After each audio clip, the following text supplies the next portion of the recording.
오늘 좋은 날입니다. 그리고 우리 주님 살아 계십니다. 할렐루야, 아멘, 아멘. 오늘도 주님께서 일하시는 현장에 여러분이 지금 계신 거예요. 그래서 주님이 하시는 일을 우리 믿음으로 분명하고 확실하게 하나님 비켜가지 않고 주님과 함께 맞닥뜨리는 이런 축복이 있기를 바랍니다. 할렐루야. 계속 지금 이번 성회를 통해서 우리의 목마름을 채워주실 주님이 예비하신 복음, 기쁜 소식입니다. 복음에 우리에게 허락하신 그 기쁜 소식이 그렇게 우울하고 막 쥐어짜듯이 안 믿어진 걸 억지로 믿고, 그리고 특별히 여러 살아가는 방식 중에 하나로 그냥 이렇게 믿어도 되고 안 믿어도 되는 이런 이상한 그런 복음은 없어요. 인생 다 해봐야 정해진 운명을 살아가는 우리에게 누구도 부인할 수 없는 대전제가 있습니다. 우린 피조물이라는 겁니다. 아무리 주접을 떨고 인간이 지성적으로 오만을 부려도 대전제를 무시할 수는 없어요. 우리는 우리 스스로를 디자인하거나 내가 내 인생을 계획해서 만든 이런 존재가 아니에요. 우린 지음받은 물건이에요. 이것만 분명히 알아도, 나는 피조물이다 라고 하는 사실만 알아도, 이 집이 성전이 존재하는 것은 이 성전을 누군가가 지은 자가 있다는 걸 증명해 주는 거듯이, 피조물이 있다는 것은 창조주가 존재한다는 사실입니다. 뭐라고 정신통일을 하고 진화론이 어떻고 별소리를 다 해도 그 미친 소리 한다. 하늘을 향해서 침 뱉는다고, 하늘을 손바닥으로 가린다고 하늘이 땅이 되는 법은 없습니다. 그러므로 최소한 겸손하기만 하면 난 피조물이다. 그리고 내가 지성이니 뭐니 해도 다 주워 듣고 배운 거예요. 그냥 남보다 조금 더 많이 들었고 조금 더 시간 배려가 돼서, 그래서 조금 더 누구 연구하고 뭔가 많이 탐색할 수 있는 시간을 가졌다는 차이지, 그렇다고 내가 무슨 지식을 창조하거나 지혜의 원천이 되거나 이런 거 없습니다. 이거 없어요. 그래서 내가 피조물이란 사실, 이거 다 나와. 그리고 반드시 이 세상은 지나가고 변하는 것뿐만, 눈에 보이는 것만 있는 게 아니라 보이지 않는 영원한 실체가 있기 때문에 지금까지 수많은 풍랑과 그리고 변화의 시기를 지나면서도 변하지 않는 대원칙들이 존재합니다. 대원칙들이. 이걸 보통은 천부적 질서 내지는 천부적 도덕, 이렇게 얘기를 할 수가 있는 거죠. 하늘이 내려준 도덕적 양심을 가지고 있는 인간이 개나 돼지하고 짐승하고 구분이 돼요. 완전히 짐승과 같지 않아요. 아무리 못같이 살아도 사람은 사람이지 짐승이 될 수는 없습니다. 인간이라면 온 지구촌의 인종과 문화가 달라도, 그리고 반드시 무언가 서로 공유하는 기본적 도덕이 있어요. 그래서 서로 최소한 이건 선이다, 이건 악이다, 그런 건 인륜에 반하는 거다, 그런 짓을 해서는 안 된다, 이렇게 해서 유엔을 만들고 서로 정도가 지나친 짓, 불의한 짓, 부당한 짓, 강한 자가 약한 자를 일부러 억압하는 거, 이런 걸 최소한 이걸 막아보겠다고 서로 공유하는 기준이 있습니다. 누가 가르쳐주지 않은 건데요. 부모하고 아무리 세상이 뒤바뀌어도 부모와 자식의 이 질서는 분명히 존재하는 겁니다. 남자와 여자의 부부의 도리가 있게 마련이고, 그래서 세상이 유지되고 지금까지 수많은 역사의 변천을 겪으면서도 그래도 사람이 사람으로 존재하는 이런 역사가 존재하는 것은 누구도 부인할 수 없습니다. 이거 누가 만든 것도 아니고 누가 창안한 것도 아닙니다. 이것은 하나님께서 천지를 창조하신 이 세계 안에 분명히 우리에게 이 세계, 눈에 보이는 이 자연 물질 세계에는 자연 법칙이 존재하듯이 보이지 않지만 분명한 실제의 세계인 영적 세계에도 분명한 질서가 존재합니다. 질서가 존재하지 않으면, 질서와 원칙이 없으면 당장 파멸됩니다. 오늘도 못 넘깁니다. 반드시 보이지 않지만 무언가 계속적인 같은 패턴으로 존재한다는 건 여기에는 질서가 존재하고 그리고 법칙이 존재한다는 말입니다. 자연계에 자연 법칙이 있듯이 영적 세계에 영적 법칙이 있습니다. 그래서 우리는 오늘도 안심하고 그 원칙을 이해하고 그 원칙에 맞는 대비하고 거기에 반응하면서 살아가는 거죠. 이게 우리가 존재하는 이 세상 안에 있는 우리의 살아가는 세상입니다. 그리고 부인할 수 없는 건 피조물이자 또 우리는 무언가 우리의 운명은 생로병사, 나고 늙고 병들고 죽는 이 운명이라고 말하는 이 운명을 타고 가지고 태어났습니다. 이걸 펄펄 뛰고 부정하고 별짓 다 하고 뭐 수많은 무슨 이론을 만들고 해도 그런 죽어요. 반드시 났으면 우리 모두 생일이 있었기 때문에 오늘 여기 이렇게 존재하는 겁니다. 그러면 뭐라고 해도 천하 뭐라고 해도 무슨 종교 철학으로 별 소리를 다 갖다 덧입혀도 피할 수 없는 존재 운명이 있단 말입니다. 그것은 나고 늙고 병들고 죽는 겁니다. 생로병사입니다. 이런 운명 안에 있는 바로 우리가 피조물이며 이런 운명을 가지고 태어난 우리 존재를 인정하는 데서부터, 내가 바로 보는 데서부터 헛된 망상에 빠지지 않고 헛된 속임에 내가 속아 넘어가지 아니하고 내가 이 사실만 분명하게 어린아이다로 알 수 있는 이 사실만 알게 되어도 우리는 나 아닌 절대자를 찾을 수밖에 없습니다. 왜냐하면 내 힘으로 내 운명을 바꿀 수가 없기 때문에. 그래서 겸손하게 이제 나는 아니구나. 오늘 이번에 본문의 말씀처럼 요한복음 4장 13절 14절의 말씀처럼 이 물을 마시는 자마다, 즉 다시 매일 너희가 그 갈증을 해결하려고 우물물에 와서 물을 길어다 먹지만 그게 너희 운명을 꼭 보여주는 것과 같다. 왜? 수많은 것으로 나를 만족시켜 보려고 애를 쓰지만 돈 가지면 행복할까? 좋은 사람 만나면 행복할까? 어디 좋은 터 잡고 그저 평수 넓은 집에 살면 만족할까? 세상에 태어나서 생긴 욕심을 채워보려고 계속 애를 쓰지만 결국 또 먹으면 또 목마르고 먹으면 또 목마르고 이거 해결하면 저 문제 튀어나오고 저거 해결해도 영원하지 않으니까 그렇게 해서 다시 목마르지만 그러나 내가 주는 물을 먹는 자는 영원히 목마르지 아니하리라.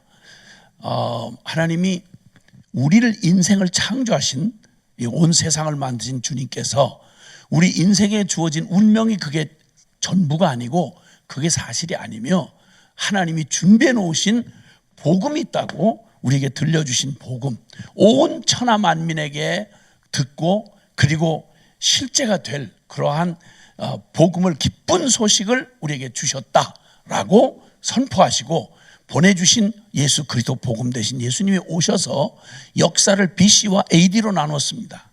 예수님 2000 지금이 24년이죠. 맞나요? 깜짝이야. 2024년 전 예수님이 오셨던 그때가 역사를 예수님 전과 예수님 후로 역사의 분수령이 돼서 역사를 갈라놓았습니다. 예수님이 임하셔서 그분이 복음이 되어 오신 예수님이 이 땅에 주신 영향력은 천하의 어떤 종교를 다 갖다 끌어모아도, 세상의 사람들이 이룬 무엇을 갖다 끌어모아도 예수님 그분의 짧은 33년 반의 이 지상 사역을 마치시고 복음을 완성하신 후에 그 복음, 누구든지 믿기만 하면 이 복음을 던져주면 개인의 운명이 바뀌어버리고, 할렐루야, 우리의 가정이 바뀌고 사회가 바뀌고 역사가 바뀌는 이런 역사를 이루어 오신 겁니다. 그리고 오늘 우리는 그 역사의 그 큰 강줄기에 혜택을 입어서 오늘 여기 이렇게 복된 자리로 하나님 초대를 받아서 주님을, 하나님을 아버지라고 부르고 그분이 약속하신 모든 복음의 주인공이 되어서 오늘 우리가 여기 있게 되는 것입니다. 이제 우리에게 하나님은 기왕에 주셨던 복음의 영광, 에베소 1장 17절 이하의 말씀 기억하시죠? 내가 너희를 위해서 기도하노라. 너희의 마음 눈을 밝히사 하나님을, 지혜와 계시의 영을 너에게 주셔서 하나님을 알게 하시고 너의 마음의 눈을 밝혀주셔서 하나님이 주신 이 복음의 영광과 능력과 축복을 깨달아서 이 복음을 마음껏 누리고 이 복음의 실제 증인이 되기를 원하노라 라고 하는 이 성경에 기록된 복음은 지금도 오늘도 초점을 바로 맞춰서 주님을 찾는 자들에게 주님 더 알고 싶습니다, 주님 더 닮고 싶습니다, 주님의 나라를 사모합니다, 주의 나라가 이 땅에 임해지시기를 원합니다 라고 간절히 주를 찾는 자들에게 잠언 8장 17절의 약속처럼 나를 사랑하는 자들이 나의 사랑을 입으며 나를 간절히 찾는 자가 나를 만날 것이니라. 할렐루야.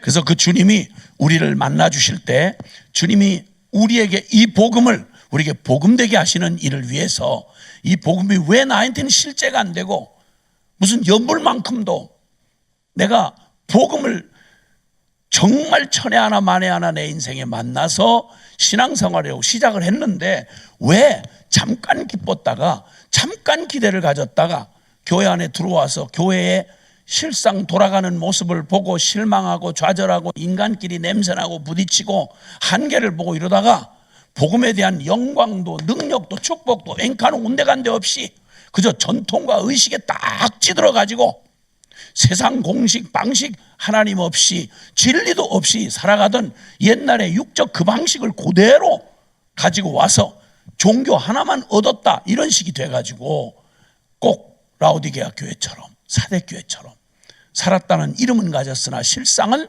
죽은 자로다.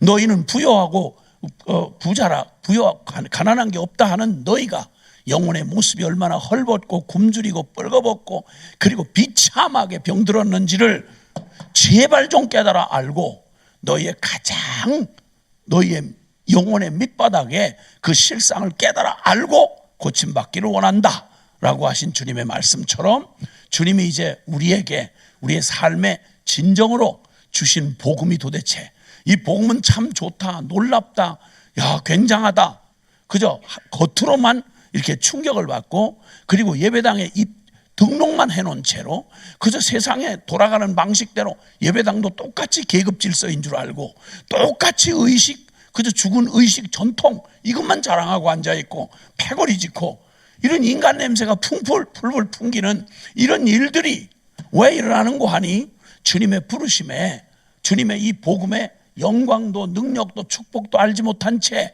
복음을 안고 다니고 이고 다니고 지고 다니고 끌고 다니고 복음을 믿어 드리느라고 막 죽을 지경을 하는 행복해 보이질 않는 거예요. 복음의 기쁜 소식을 믿는다고 하는 그 성도들의 얼굴과 삶이 기쁨으로 충만해 있질 않고 그래서 주님은 우리의 영적 진단을 첫 시간부터 해왔습니다. 그렇죠? 우리의 영적 건강 진단을 하려면 우리가 혈압을 재든지 온도를 재고 이 기본 건강 체크를 하는 것처럼 우리가 하나님하고 관계가 온전하고 내가 복음 앞에 바른 신앙생활을 하는지를 아는 척도는 다른 거 없습니다. 그건 내가 뭐 가지고 있는 외형, 직분, 무슨 뭐 신학 지식 이런 게 아니고요. 복음은 생명이기 때문에 생명의 분명한 증거가 나타나는데 그게 바로 믿음, 소망, 사랑 이 세 가지가 가끔 있거나 부흥의 다음 날만 있거나 이런 게 아니고 항상 있을 것인데 혈압은 항상 온전해야 돼요. 체온도 항상 온전해야 되고요. 믿음도 항상, 소망도 항상, 그리고 사랑도 항상 이 세 가지는 항상 있을 것인데 그 중에 제일은 사랑이라. 아멘. 그래서 저 데살로니가 전서에 데살로니가 교회를 향해서 주신 1장 3절에 너희의 믿음의 역사와 소망의 인내, 사랑의 수고 이렇게 말씀하십니다. 살아있는 믿음, 건강한 믿음은 믿음의 역사를 일으키고 그리고 소망의 인내를 우리에게 허락해 주셔서 어떤 환난과 시련과 도전을 받아도 이 소망을 가진 사람은 이 소망을, 복음의 소망을 가진 사람은 환난 중에도 즐거워하는 이 환난은 인내를, 인내는 연단은, 연단은 소망을 이룬 줄 알미니 이 소망이 우리에게 부끄럽지 아니한 것은 우리에게 주신 성령으로 말미암아 하나님의 사랑이 우리 마음에 부은 바 됨이라. 할렐루야. 시련의 바람이 불면 불수록 생명력 있는 불꽃은 그냥 점점 더 길길이 막 더 바람 때문에 꺼지는 게 아니라 길길이 더 타오르듯이 주님 앞에 이 소망을 든든히 산 소망을 가진 사람은 환난 시련 닥쳐오면 오히려 그것 때문에 이 풍랑 인연하여서 더 빨리 갑니다. 더 천국이 소망이 되고 더 주님을 의지하게 되고 더 주님의 약속을 붙들고 그래서 주님이 더 소중하고 그래서 막 시퍼렇게 더 생기가 넘칩니다. 환난을 당하고 고난을 통과하는 주의 성도는 복음의 이 놀라운 은혜를, 건강한 영혼의 은혜를 갖고 있는 사람은 그렇다 이 말입니다. 하나님이 우리에게 내게서 나올 수 없는 하나님의 사랑이, 십자가의 조건 없는 은혜의 사랑이 내 안에 부어지면 그걸 받은 사람들의 심령 안에는 날마다 건강한 영적 상태에는 이 사랑이 우리가 미웃고 원망하고 시기하고 뒤틀리고 속상하고 수많은 것들이 잠시도 우리를 그냥 안 둬도 오히려 하나님의 사랑이, 어떤 사랑은 죽음보다 강하여 물로도 불로도 끌 수 없고 사람이 모든 재산을 다 주고 유혹할지라도 도리어 부끄러움을 당하리라. 여러분, 사랑이 모든 것을 이깁니다. 여러분, 할렐루야. 하나님 사랑, 이웃 사랑이 주님 내 영혼 안에 성령으로 부어지면 우리의 영혼이 시들시들하지 아니하고 늘 사랑의, 세상에 잠깐 하는 연애만 해도 그 연애에 빠진 사람은 활기가, 눈빛이 똑똑하고 그리고 막 살 이유와 목적이 있고 그런 시드는 모습이 없습니다. 누군가를 사랑할 대상을 만나면, 주님을 만나게 되면 이런 것이. 그래서 데살로니가서 5장, 데살로니가 전서 5장 16, 17, 18절에는 항상 기뻐하라. 이 믿음, 소망, 사랑이 있는 사람은 항상 기뻐하라. 쉬지 말고 기도하라. 범사에 감사하라. 이는 그리스도 예수, 복음 되시는 그리스도 예수 안에서 너희를 향하신 하나님의 뜻이니라. 아멘. 항상 기뻐하십니까? 쉬지 않고 주님 의지하고 친밀한 우리 주님과의 관계가 뭘로 드러나는 거야? 기도로 나타나는 겁니다. 쉬지 않고 기도하고 늘 주님 의지하고 내가 할 수 있는 일, 내 힘으로 할 수 있는 일 없어. 그래서 항상 주님, 주님, 주님, 주님. 뭘 해도 앉으나 서나 자나 깨나 의식이 있거나 없거나 주님 앞에 늘 쉬지 말고 기도하고. 왜? 주님이 쉬지 않고 들으신다는 말이거든요. 언제든지 한 라인을 열어놓아서 네가 언제든지 신호만 보내면 나는 내 마음이 온통 너에게 가 있으니까 항상 쉬지 말고 기도하면 난 쉬지 않고 응답할게. 그리고 범사에 감사하라. 범사에 감사하라. 만사를 다 합력하여 다스리고 계시고 그 일을 사랑하는 나를 위해서 선을 이루어 가시는 주님의 이 놀라운 은혜가 있는 한 나는 결코 어떤 것도 우울하거나 어떤 것도 크게 뭐 두렵거나 이걸로 끝나지 아니하고 감사 이렇게 할 때는 그냥 뭐라고 안 해도 아멘이 나올 것 같은데 감사. 야, 이게 코드를 맞추는데 어제 하루 종일 맞췄거든요. 그 기타 치시는 분들은 이게 코드를 맞추지 않고 열심히 치면 잘 쳐도 소리가 이상하게 불협화음이 나오듯이 이게 집회가 이렇게 아름다운 하모니를 이루고 주님이 주시는 은혜를 그냥 각 사람이 안 놓치고 받을 수 있는 건 서로 이게 뭐가 맞아야 돼. 그래서 이렇게 눈치를 딱 주면 얼른 그냥 짝짝 맞아 떨어져서 옆에서 볼 때 그냥 악하고 사단이 놀랄 만큼 뭐가 박자가 딱딱 맞자고 이렇게 얘기를 했는데 주님이 정말 너무 감사하게 상당한 발전이 있어요. 지금 너무 발전이 있고 그냥 착착 맞아 떨어지는 것 같은데 이제 오늘 새로 개발한 착착착 이럴 때 이걸 반복하고 있을 때는 저 강사가 뭘 원하는구나 하는 걸 눈치를 딱 잡고 얼른 그냥 아멘 그러면 저 강사가 그만하는 거예요. 이렇게 해서 조절을 해가면서 가는 오늘 새로운 거 개발 하나 했어요. 그렇죠? 아유, 주여. 기쁘시죠? 아니, 복음을 듣고 있다는 게 이게 얼마나 기쁨이에요. 이거 저는 천하의 예수님 만나기 전에 이런 비슷한 소망, 가짜라도 이런 비슷한 소망, 하나님이 날 사랑한다든지 뭐 하나님이 날 책임져 준다든지 천하의 연습으로도 못 들어봤어요. 이게 안모태의 영혼에 정말 피폐한 시간을 지나면서 하나님이 살아계시다, 그분한테 가면 도움을 받을 수 있다, 이 암시라도 나한테 해줬더라면 제가 그 아찔하던 자학증에 시달리던 그 뒷골목에 소망 없이 꼭 숨만 쉬지 살아있는 느낌이 나지 않던 그 절망적인 그 시간을 난 그렇게 비참하지 않았을 것 같아요. 이 얘기를 그냥 누가 뭐 들려만 줬어도, 그게 있다는 걸 알기만 해도, 그렇게 내가 모태신앙이 이해가 안 되는 거예요. 어떻게 그 복을 흐드러지게, 나는 그냥 연습을 믿고 안 믿고는 자체에 두고라도 길이 있다, 살 길이 있다, 이 얘기만 들으면 천하에 세상에 그 절망 아세요? 길이 없다, 더 이상은 안 된다. 여러분, 이게 산 목숨을 가지고 사는 사람에게 이게 얼마나 절박한지 아세요? 한 얘기만 하죠. 제가 어떤 치유 사역을 하는 어떤 분의 그 사역, 어떻게 하다가 그 사역 현장에 잠깐 있게 됐는데요. 그 이런저런 이제 그 사연을 가지고 사람들이 오는데, 한 애기 엄마가 자기 그 젊은 엄마가 자기 그러니까 친정 엄마죠. 친정 엄마와 함께 너무 이쁜, 어떻게 보면 슬프도록 이쁜, 그냥 이쁜 정도를 넘어서서 슬프도록 이쁘더라고요.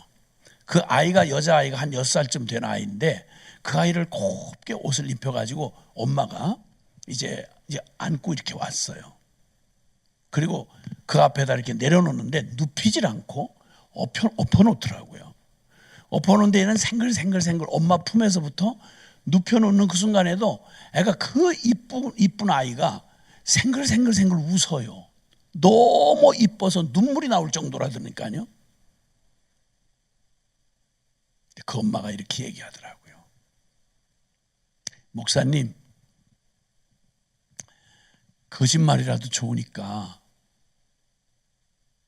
우리 아이 고칠 수 있다고 한마디만 해주세요.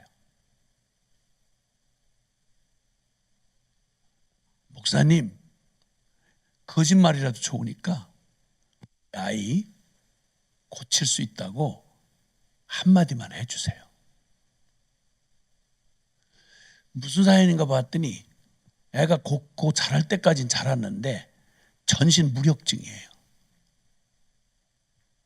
고개를 이렇게 눕혀놨는데 꼭 인형, 만들어진 인형 눕혀놓은 것처럼 고개만 이렇게 들고 웃고 있을 수 있지, 사지 전체가 흐느적거려요. 이렇게 추슬러지질 않는 거예요. 이 아이를 데리고 할 수 있는 곳을 다 찾아다닌 거예요. 가서 전부 재수없는 얘기만 들은 거예요. 길이 없어요. 현대의학으로는 이 희귀병은 고칠 가능성이 없습니다. 방법이 없습니다. 전부 절망의 선고를 받고 다닌 거예요. 여러분, 입장 바꿔놓고 생각해 보세요. 천하의 이쁜 딸이 잘 자라다가 어느 날부터 이상하게 반응이 이상해서 흐느적거리고 이게 늘어지기 시작하더니 추스러치지를 못하는, 앉혀도 앉을 수가 없고 눕혀도 뒤척일 수가 없고 생글생글 웃는 게 너무 슬프더라고, 마음에. 그래서 설명할 수 없는 그냥 그 아픔이 전해오는데, 목사님, 거짓말이라도 좋으니까 우리 아이 고칠 수 있다고 한마디만 해주세요. 어디든지 저 할 수 있는, 제가 살아있는 한 무슨 짓이라도 할 거예요. 우리 아이만 고칠 수 있다면. 여러분, 잠깐 태어난 인생, 죽기를 정해놓고 태어난 인생도, 죽음을 받아놓고 산 인생에도 이런 애환이 가슴 저리는 일이라면, 영원한 운명을 갈라 선택할 여지도 없이 무력증 정도가 아니라 완전히 영적 중풍병에, 영적 치매에, 영적 에이즈에 걸려버린 우리에게 죽음의 선고가, 한 번 죽는 건 하나님 정한 법이요, 그 후에는 심판이 있으리라. 우리 아담의 저주 이후에 모든 인류가 다 사망 가운데 있었던 인류에게 수많은 거짓된 것들하고 죽은 그거 아니야, 다 깨달아, 그거 다 그 번뇌에 속한 거야. 불가에서는 잊으라는 거예요. 다 무라는 거예요. 허무하다는 거예요. 정신 통일한다고 죽음이 피해갈 수 없어요. 부정한다고 지옥이 없어지지 않아요. 왜냐하면 지옥을 굳이 연구할 것도 없고, 저와 여러분의 예수님 만나기 전에 우리의 심령 상태 들여보면, 내 마음을 들여다보면 지옥이 딴 데 있는 게 아니라 여기에 있어요. 여기에. 이 비참한 운명, 행복하자고 살라, 행복하자고 부부의 연을 맺고, 행복하자고 자식 낳아서, 행복하자고 나라를 만들었는데, 이 꼬라지를 보면 여러분 이거 계속 하겠어요? 아니요. 파리 올림픽 발광하는 거 보셨죠? 전 인류라고 하는 인류가 파리 올림픽 개막식 하면서 그 환장하고 발광하는 그 짐승짓 하는 것들 보셨죠? 인간 그래요. 희망 없어요. 근데 이 소망 없는 이 세상에 거짓된 많은 그 불쌍한 영혼들을 휘잡아가지고 두려움의 종로로 타는 인류를 끌고 다니면서 이 종교 저 정치 이런 이데올로기 이런 거 가지고 질질 끌고 다니다가 죽으면 어떡해요? 나 죽으면 그만이지. 스탈린도 뒤졌고, 저 김일성이도 죽었고, 저 모택동이도 죽었다고요. 히틀러도 죽었고요. 여러분, 이 비극적인 이 세상 역사에 누가 참된 소망을 주면서 그냥 거짓말이라도 참된 회복과 참된 구원이 있을 수 있다고 말이라도 한마디 해달라. 그런데 진짜 참 복음이 어디를 따져보아도 하나님이 세상을 이처럼 사랑하사 독생자를 주셨으니 이는 저를 믿는 자마다 멸망치 않고 영생을 얻게 하려 하심이라. 멸망할 인생에게 영생을 말하고, 피조물인 인생에 갈 바를 못 찾는 자에게 하나님 나를 지으신 하나님을 말하고, 그리고 세상의 저주밖에 모르는 이 황폐한 심령에 사랑이라는 단어를 우리에게 들려주시는 이 영원한 이 복음이 있다는 것만, 저는 있다는 사실만 알았어도 저는 제가 거치는 과정은 거치겠지만 그러나 그렇게 절망적이지는 않았을 것 같아요. 저 얘기를 한 번도 들어보지 못했거든요. 비슷한 것도 못 들어봤거든요. 그런데 예배당 앉아서 이 수많은 복된 소식을 수없이 들으며 대를 이어서 모태신앙으로 태어난 사람들이 요한복음 3장 16절 가지고 인생이 뒤집어질 만큼 그 충격적인 얘기를 듣고도 한 푼어치 어디 무슨 세상에 무슨 유명한 사람의 말귀 하나 교훈 정도 주접을 떨고 해서 교양 시간에 잠깐 들었던 철학 나부랭이 잠깐 들고 이것 한 푼만큼도 이걸 취급하지 않는 모태신앙들의 괴이하고도 이상한, 근데 매일 그걸 고백하면서 믿는다고 예배하면서 그걸 단 한 단어도 한 문장도 실제로 여기지 않는, 그냥 흉내만 내고 딴 종교적 만족을 위해서 그냥 그것도 기독교도 종교 중 하나 이런 정도로 왔다 갔다 하는 교인들이 그렇게 많은 걸 보고 저는 충격을 금하지 않을 수가 없었어요. 어떻게 이럴 수가 있나. 그냥 농담이라도 거짓말이라도 쳐도 픽션 소설이라도 해놓고 문학작품이 뭐니 해가지고 정신 위로를 받으려고 하는 인간들이 어떻게 이 어마어마한 유일한 천하의 유일한 복음을 듣고도 어떻게 그리고 아무 일도 없을 수 있나. 어떻게 저렇게 안 변할 수가 있나. 어떻게 저렇게 하나님 없는 사람처럼 소망 없는 사람처럼 어떻게 저렇게 살아가는 게 가능할까. 거기다가 직분까지 얹어가지고 거기다가 신학 지식까지 무장을 하고 나서 예수님 당시에 바리새인처럼 서기관처럼 그건 신학 따로 신앙 따로 믿음 따로 삶 따로 어떻게 이러면서 양심의 가책 하나 안 느끼고 저렇게 편안하게 저렇게 살아가는 일이 가능할까. 저 같은 외부자의 입장에서 안모태 출신으로 예수 예자도 교회 교자도 모르던 내가 요한복음 3장 16절에 이 복음의 기쁜 소식이 부딪혀 맞닥뜨려지던 순간 저를 누구도 돌이킬 수 없었어요. 저는 그날 이후로 70대 초부터 시작해서 지금까지 그때 미쳐가지고 지금까지 날로 그 증세가 심해져 가고 있습니다. 정상 아닌가요? 비정상인가요? 저희 집에 가온이라고 생긴 거 아닌데 아이들 다 태어날 때부터 이름만 들으시면 대강 저희 집안 분위기를 알 수 있는 것처럼 예수 만나고 그 감격에 주님께서 아이들 하나 주실 때마다 첫 아이는 예수님을 만나고 나서 얼마 안 있다가 그리고 예수님과 아이를 낳게 됐는데, 그때 주님 앞에 저의 심정의 고백을 요한계시록 2장 10절에 죽도록 충성하라, 목숨 내주신 예수님 앞에 죽도록 충성하라는 말이 짐으로 느껴지는 게 아니라 이런 영광 너무 마땅한 거 아니냐, 이 고백의 마음이 그 말씀을 받아서 죽도록 충성하라. 그래서 이름이 충성입니다. 첫아들. 주님의 이 은혜의 복음을 알아갈수록 너무너무 어떻게 이런 사랑을 어떻게 이렇게 일방적으로 주실 수 있나. 그래서 원어 헤세드라는 원어가 있는데 그건 언약에 기초한 사랑, 그런 주님의 그런 긍휼, 자비, 인애 이런 뜻입니다. 김헤세드라고 지었습니다. 둘째 딸을. 제 은혜가 임하던 때 너무 감격해서 이 복음을 요만큼씩 깨달아가는 만큼 이게 가슴이 터져서 미칠 것만 같은 거예요. 저는 이런 말 잘 이해를 못해요. 나 과거에 뜨거웠었다 이렇게 말하는, 과거 완료 영어로 말하는 사람들을 이해하기가 좀 쉽지 않아요. 저 같은 경우는. 왜? 아니 몇 년 살아보다가 별 볼 일 없는, 연애할 때 그 난리 환장 발광을 해가지고 온 국민 반대를 무릅쓰고 그렇게 지바람에 시집 가가지고 살다 보니까 한 2, 3년 이 사내는 이거 경험하다 보니까 별 볼 일이 없어서, 아이고 나도 한때 연애할 때 눈에 뭐가 씌었죠 뭐. 아이고 저놈의 인간 때문에 그냥 내가 인생 다 저렇게. 한 2, 3년 살아보면 별 볼 일 없는 신랑만큼도 예수님이 안 된단 말입니까? 어떻게 믿은 예수인데, 어떻게 예수님을 알았는데, 날이 가면 갈수록 이 영원하신 하나님을 알아가면 알아갈수록 이게 가슴이 터질 만한 일이지, 어떻게 대강 알고 보니까 미천다 드러난 몇 년 용도 안 되는 신랑놈만큼도 못하냐 이 말이요. 예수님이 이해가 안 되는 거예요. 더군다나 신학교에서 농담도 아니고 농담 비슷하게 진담을 하는 말이 있습니다. 신학교 갈 때는 불덩어리 들어가는데 신학교 나올 때는 숫덩어리로 나온다, 이 말을 전혀 안색하나 안 변하고 진지한 말을 농담 비슷하게 하면서 이게 거의 원칙이 돼버렸습니다.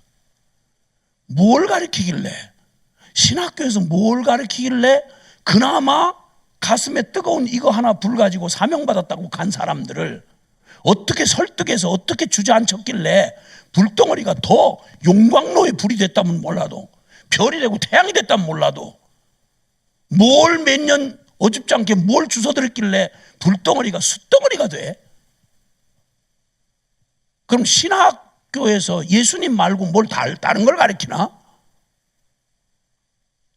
이걸 하나도 고민하지 않고 장로 안수 받을 때 그렇게 나 같은 이런 죄인 같은 쓰레기를 하나님 나라에 어떻게 기름을 부어 장로를 세우시나, 눈물로 그냥 감격으로 평생에 우리의 목자장 되신 예수님 본받아 발 씻기며 섬기며 왕인데 종으로 오신 예수님 본받아 그렇게 하겠습니다 하고 서원하고 시작한 지 단 몇 년도 안 지나서 국회의원입니까? 장로님이?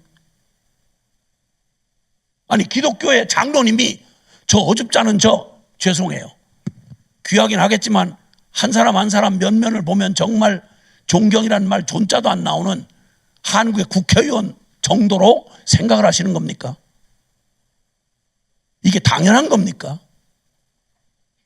그리고 교권 정치하는 마당에 가서 어디 국회의원 한 표 된 것처럼 이 거들먹거리는 이 얘기가 예수님을 직접 만났으면 이게 가능할까요?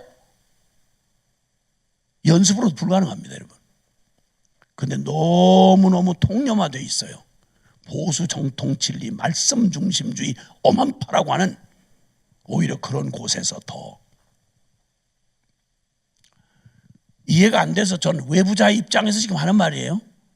그냥 뭘 얘기하는 게 아니고 제가 보기에 그렇더라 이 말입니다.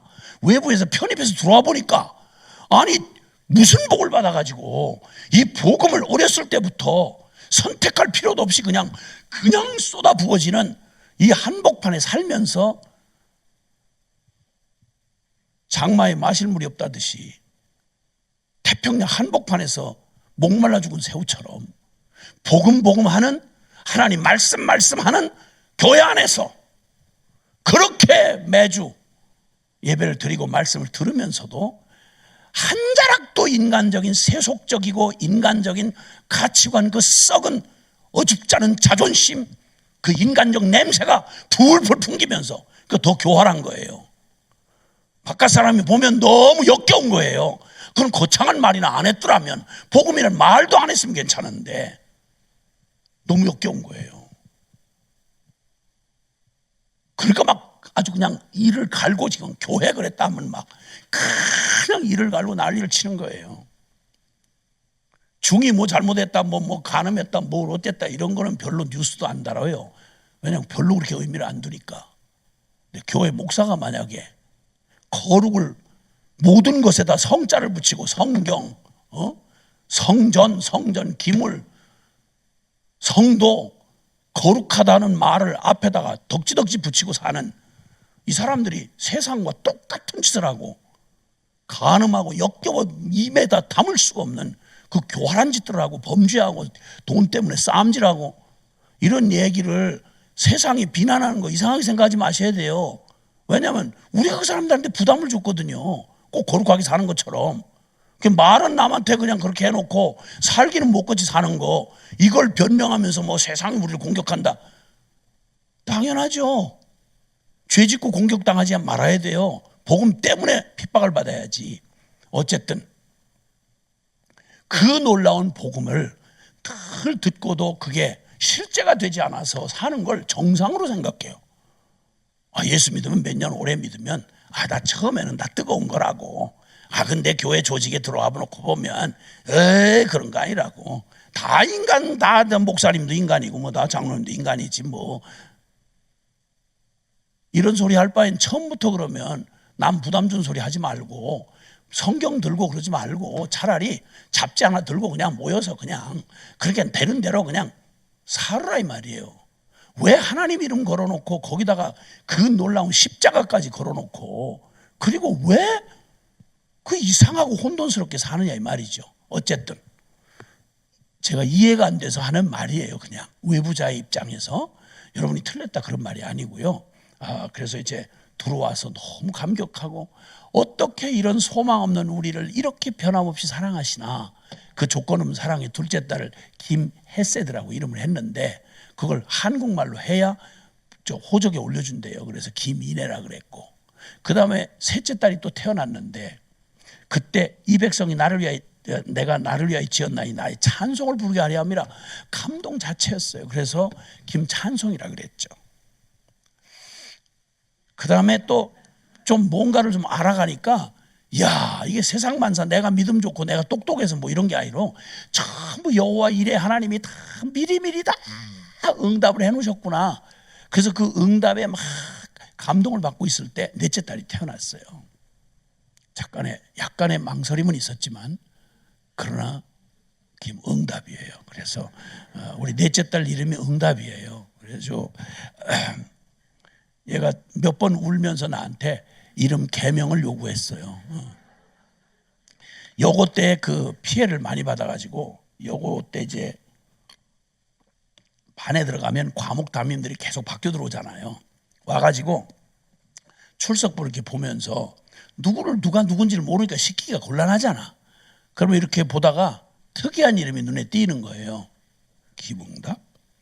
그리고 응답하라 오바 이래가지고 과목 선생 바뀌어 들어올 때마다 시달림을 받았어요. 그리고 울면서 나한테 하소연했지만 저의 확고한 이 의지를 꺾을 수는 없었어요. 그래서 응답이에요. 그래가지고 걔는 지금 이제 선교사인데 걔는 지금 상처받은 치유자가 됐어요. 그래가지고 이름 때문에 이름을 진짜 못거치 짓는 부모들이 많더라고. 나 진짜 이해가 안 돼. 어떻게 자식 이름을 그런 식으로 지어? 주여. 그래가지고 하여튼 애들이 상처받아가지고 막 가출하고 막 방황한다는 얘기를 들으면 그러면 그 어떻게 소문이 났는지 우리 딸한테 데려오는 거예요. 그 이제 간단하게 상담이 끝난대요. 너 요즘 방황한다며? 왜? 이름 때문에? 이름이 뭔데 그래? 뭐 이렇게 요란스럽게 그래? 이름이 뭐야? 뭐 개똥이다 뭐 쇠똥이다 이러면 그 얘기를 듣고 그걸 지금 고민이라고 가출하고 그래? 난 응답이야. 이러면 그냥 길게 상담할 것도 그냥 확 일어나서 저런 이름도 있구나 이렇게 하고는 그냥 치유를 받고 그냥 다시 회복해서 날개를 달고 돌아간다 뭐 이런 또 부가적인 그런 선물도 있더라고요. 막내는 사내놈인데 막내는 제가 그때 마침 마태복음 24장 14절 이 천국 복음이 모든 민족에 증언되기 위해 온 세상에 전파되리니 그제야 끝이 오리라. 선교에 막 더 강한 막 이게 필이 땡겨가지고 주님 재림을 사모하는데 선교가 완성돼 오신다는 거예요. 여러분도 이거 믿으세요? 믿으세요? 우리가 이 선교를 완성하면 주님이 지금도 오시고 싶은데 선교를 완성하면 오신대요. 그러면 주님 재림을 기다린다 재림 신앙을 하면 뭐 어디 굴파고 들어가고 이런 게 재림 신앙이 아니고요. 복음을 땅끝까지 전해야 돼요. 아멘. 그럼 누가 선교사가 돼요? 은혜 받은 여러분의 자녀들이 선교사 안 되면 누가 되느냐고. 주여. 누가 되냐고. 재림을 믿는다고 아멘 해놓고 그럼 자식들은 전혀 재림하고 상관없는 일만 그냥 다 못 시켜서 아니고 그럼 누가 선교사 되냐고. 누가. 아니 목사들 그 선교사 자녀가 1순위로 선교사 안 되면 더군다나 교회 약물위에 본이 되는 교회 운명을 쥐고 있는 장로님 아들 딸이 먼저 선교사가 1순위로 먼저 지망을 해서 주님이 허락 안 하시면 뭐 다른 방법으로 헌신하겠지만 제 1순위로 장로님 자녀들을 제 1순위로 재림 믿는다며. 재림은 선교 완성 안 되면 이루어질 수가 없다니까. 그리고 로마서에 있는 말씀처럼 전파하는 자가 없이 어찌 들으리요 듣지도 못하니 어찌 부르리요 알지도 못하니 어찌 믿으리요. 그렇게 기록된 바 아름답도다 좋은 소식을 전하는 자들의 발휘함과 같으니라. 그러면 제일 먼저 양심에 찔림을 받고 1순위로 내 자식을 그것도 뭐 시킨다고 될 일은 아니지만 제일 먼저 선교사로 바치기로 온 한국교회 장로님들이 다 그렇게 재림을 사모하면서 그 믿음을 실천해가지고 서울대학 보낼 수 있는데도 의사 시킬 수 있는데도 일단 1순위로 선교사를 먼저 만들겠습니다. 그래서 경쟁이 너무 치열해가지고 선교사를 다 시킬 수가 없어서 골라서 이렇게 하는. 그래서 막 장로님 자손 중에 선교사 됐다 그러면 온 가족들이 막 완전히 막 전국에 뭐 전교 수석 저 서울대 수석으로 합격됐다는 것보다 더 기뻐할 이런 분위기가 있을까요? 곤란할 때는 대답을 하지 마세요. 지금 너무 잘하신 거예요.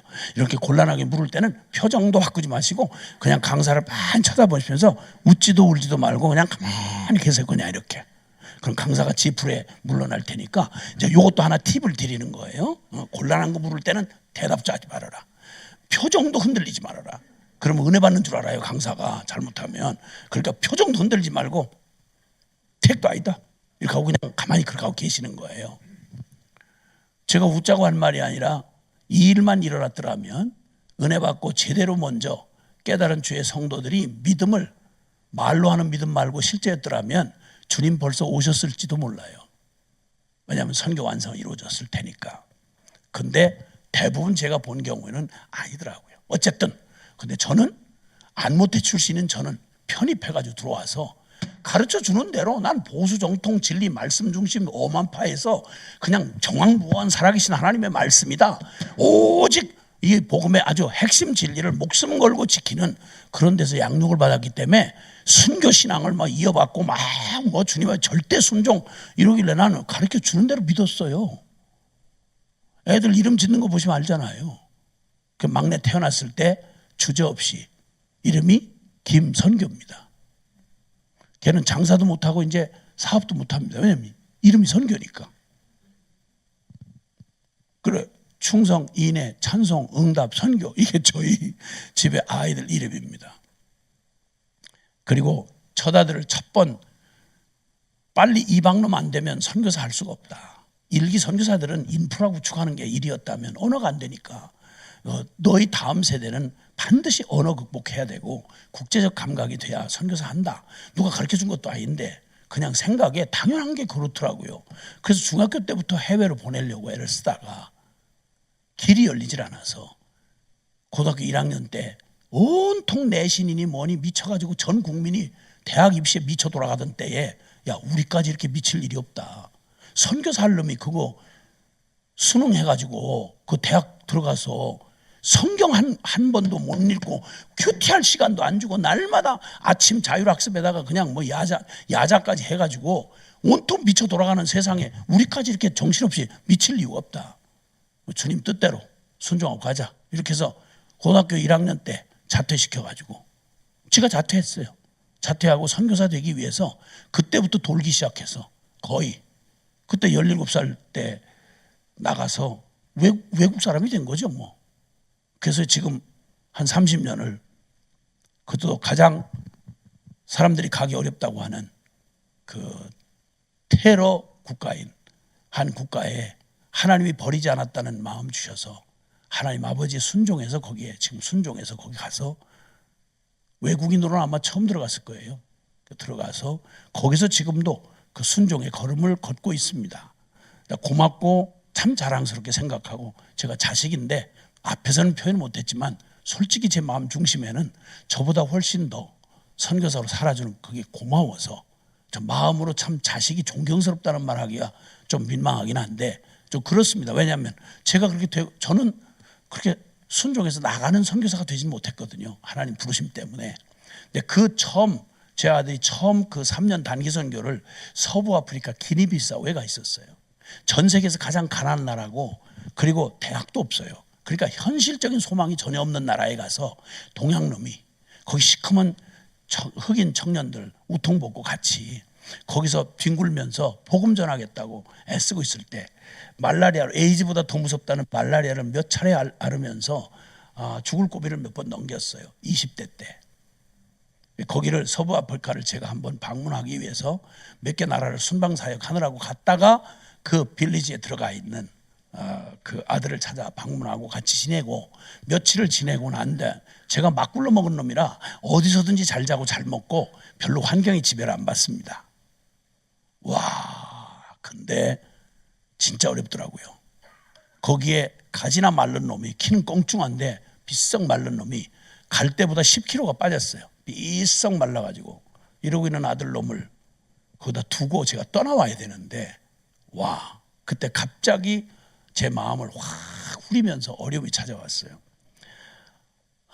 도저히 못 떠나겠는 거예요. 그래서 마지막 날 밤에 주님하고 이제 참 외람된 표현이지만 주님 앞에 이런 얘기를 했어요. 주님, 도저히 제가 여기 와 보니까 안 되겠습니다. 그러니까 지금 뭐 주님 앞에 뭐 취소다 보다 이런 얘기를 하는 건 아니고 바꿉시다. 우리 아들은 준비 잘 해가지고 준비 잘 된 놈이니까 큰 물에서 이렇게 큰 사역을 하면서 섬길 수 있는 준비 다 돼 있으니까 언어 그렇게 어렵게 준비했지 외국 그 문화 또 다 익혔지 준비 이만큼 된 선교사 쉽지 않은데 그래 좀 이런 데서 아무 열매도 없는 데서 이렇게 하고 있지 않게 해주시고 좀 다른 데 넓은 무대에서 쓰임받게 좀 해주세요. 저 같은 놈 딱 맞습니다. 나는 딱 맞습니다. 그러니까 막 굴러 먹은 놈이니까 무식하고 그러니까 저 딱 여기 맞아. 여기서 주님 증인돼서 여기서 제가 하겠습니다. 아들이랑 저랑 좀 바꿔주십시오. 이걸 기도 아닌 기도를 밤에 이제 새벽에는 떠나야 되니까 기도를 하는데 여러분 아시다시피 우리 주님은 그렇게 이상한 헛소리 할 때는 나타나시지 않는다는 게 우리 주님 특징이잖아요. 잠잠하시고 아무 감동도 응답도 없는 거예요. 날은 밝아오고 죽겠더라고요. 할 수 없이 내가 나를 책망하면서 왜 이게 연민에 빠져 있다 이래? 천국 없는 놈처럼 하나님 없는 것처럼 저를 채찍질하면서 제 영혼 밑바닥에 있는 하나님을 향한 영혼의 고백을 끌어올렸어요. 믿음으로. 그리고 몇 자 흔들리는 마음을 좀 정리하려고 몇 자 이렇게 적어 내려가기를 시작했어요. 그리고 제가 마지막 거기에다가 이렇게 딱 고백을 하는 순간 제 마음이 정리돼서 떠나올 수가 있었어요.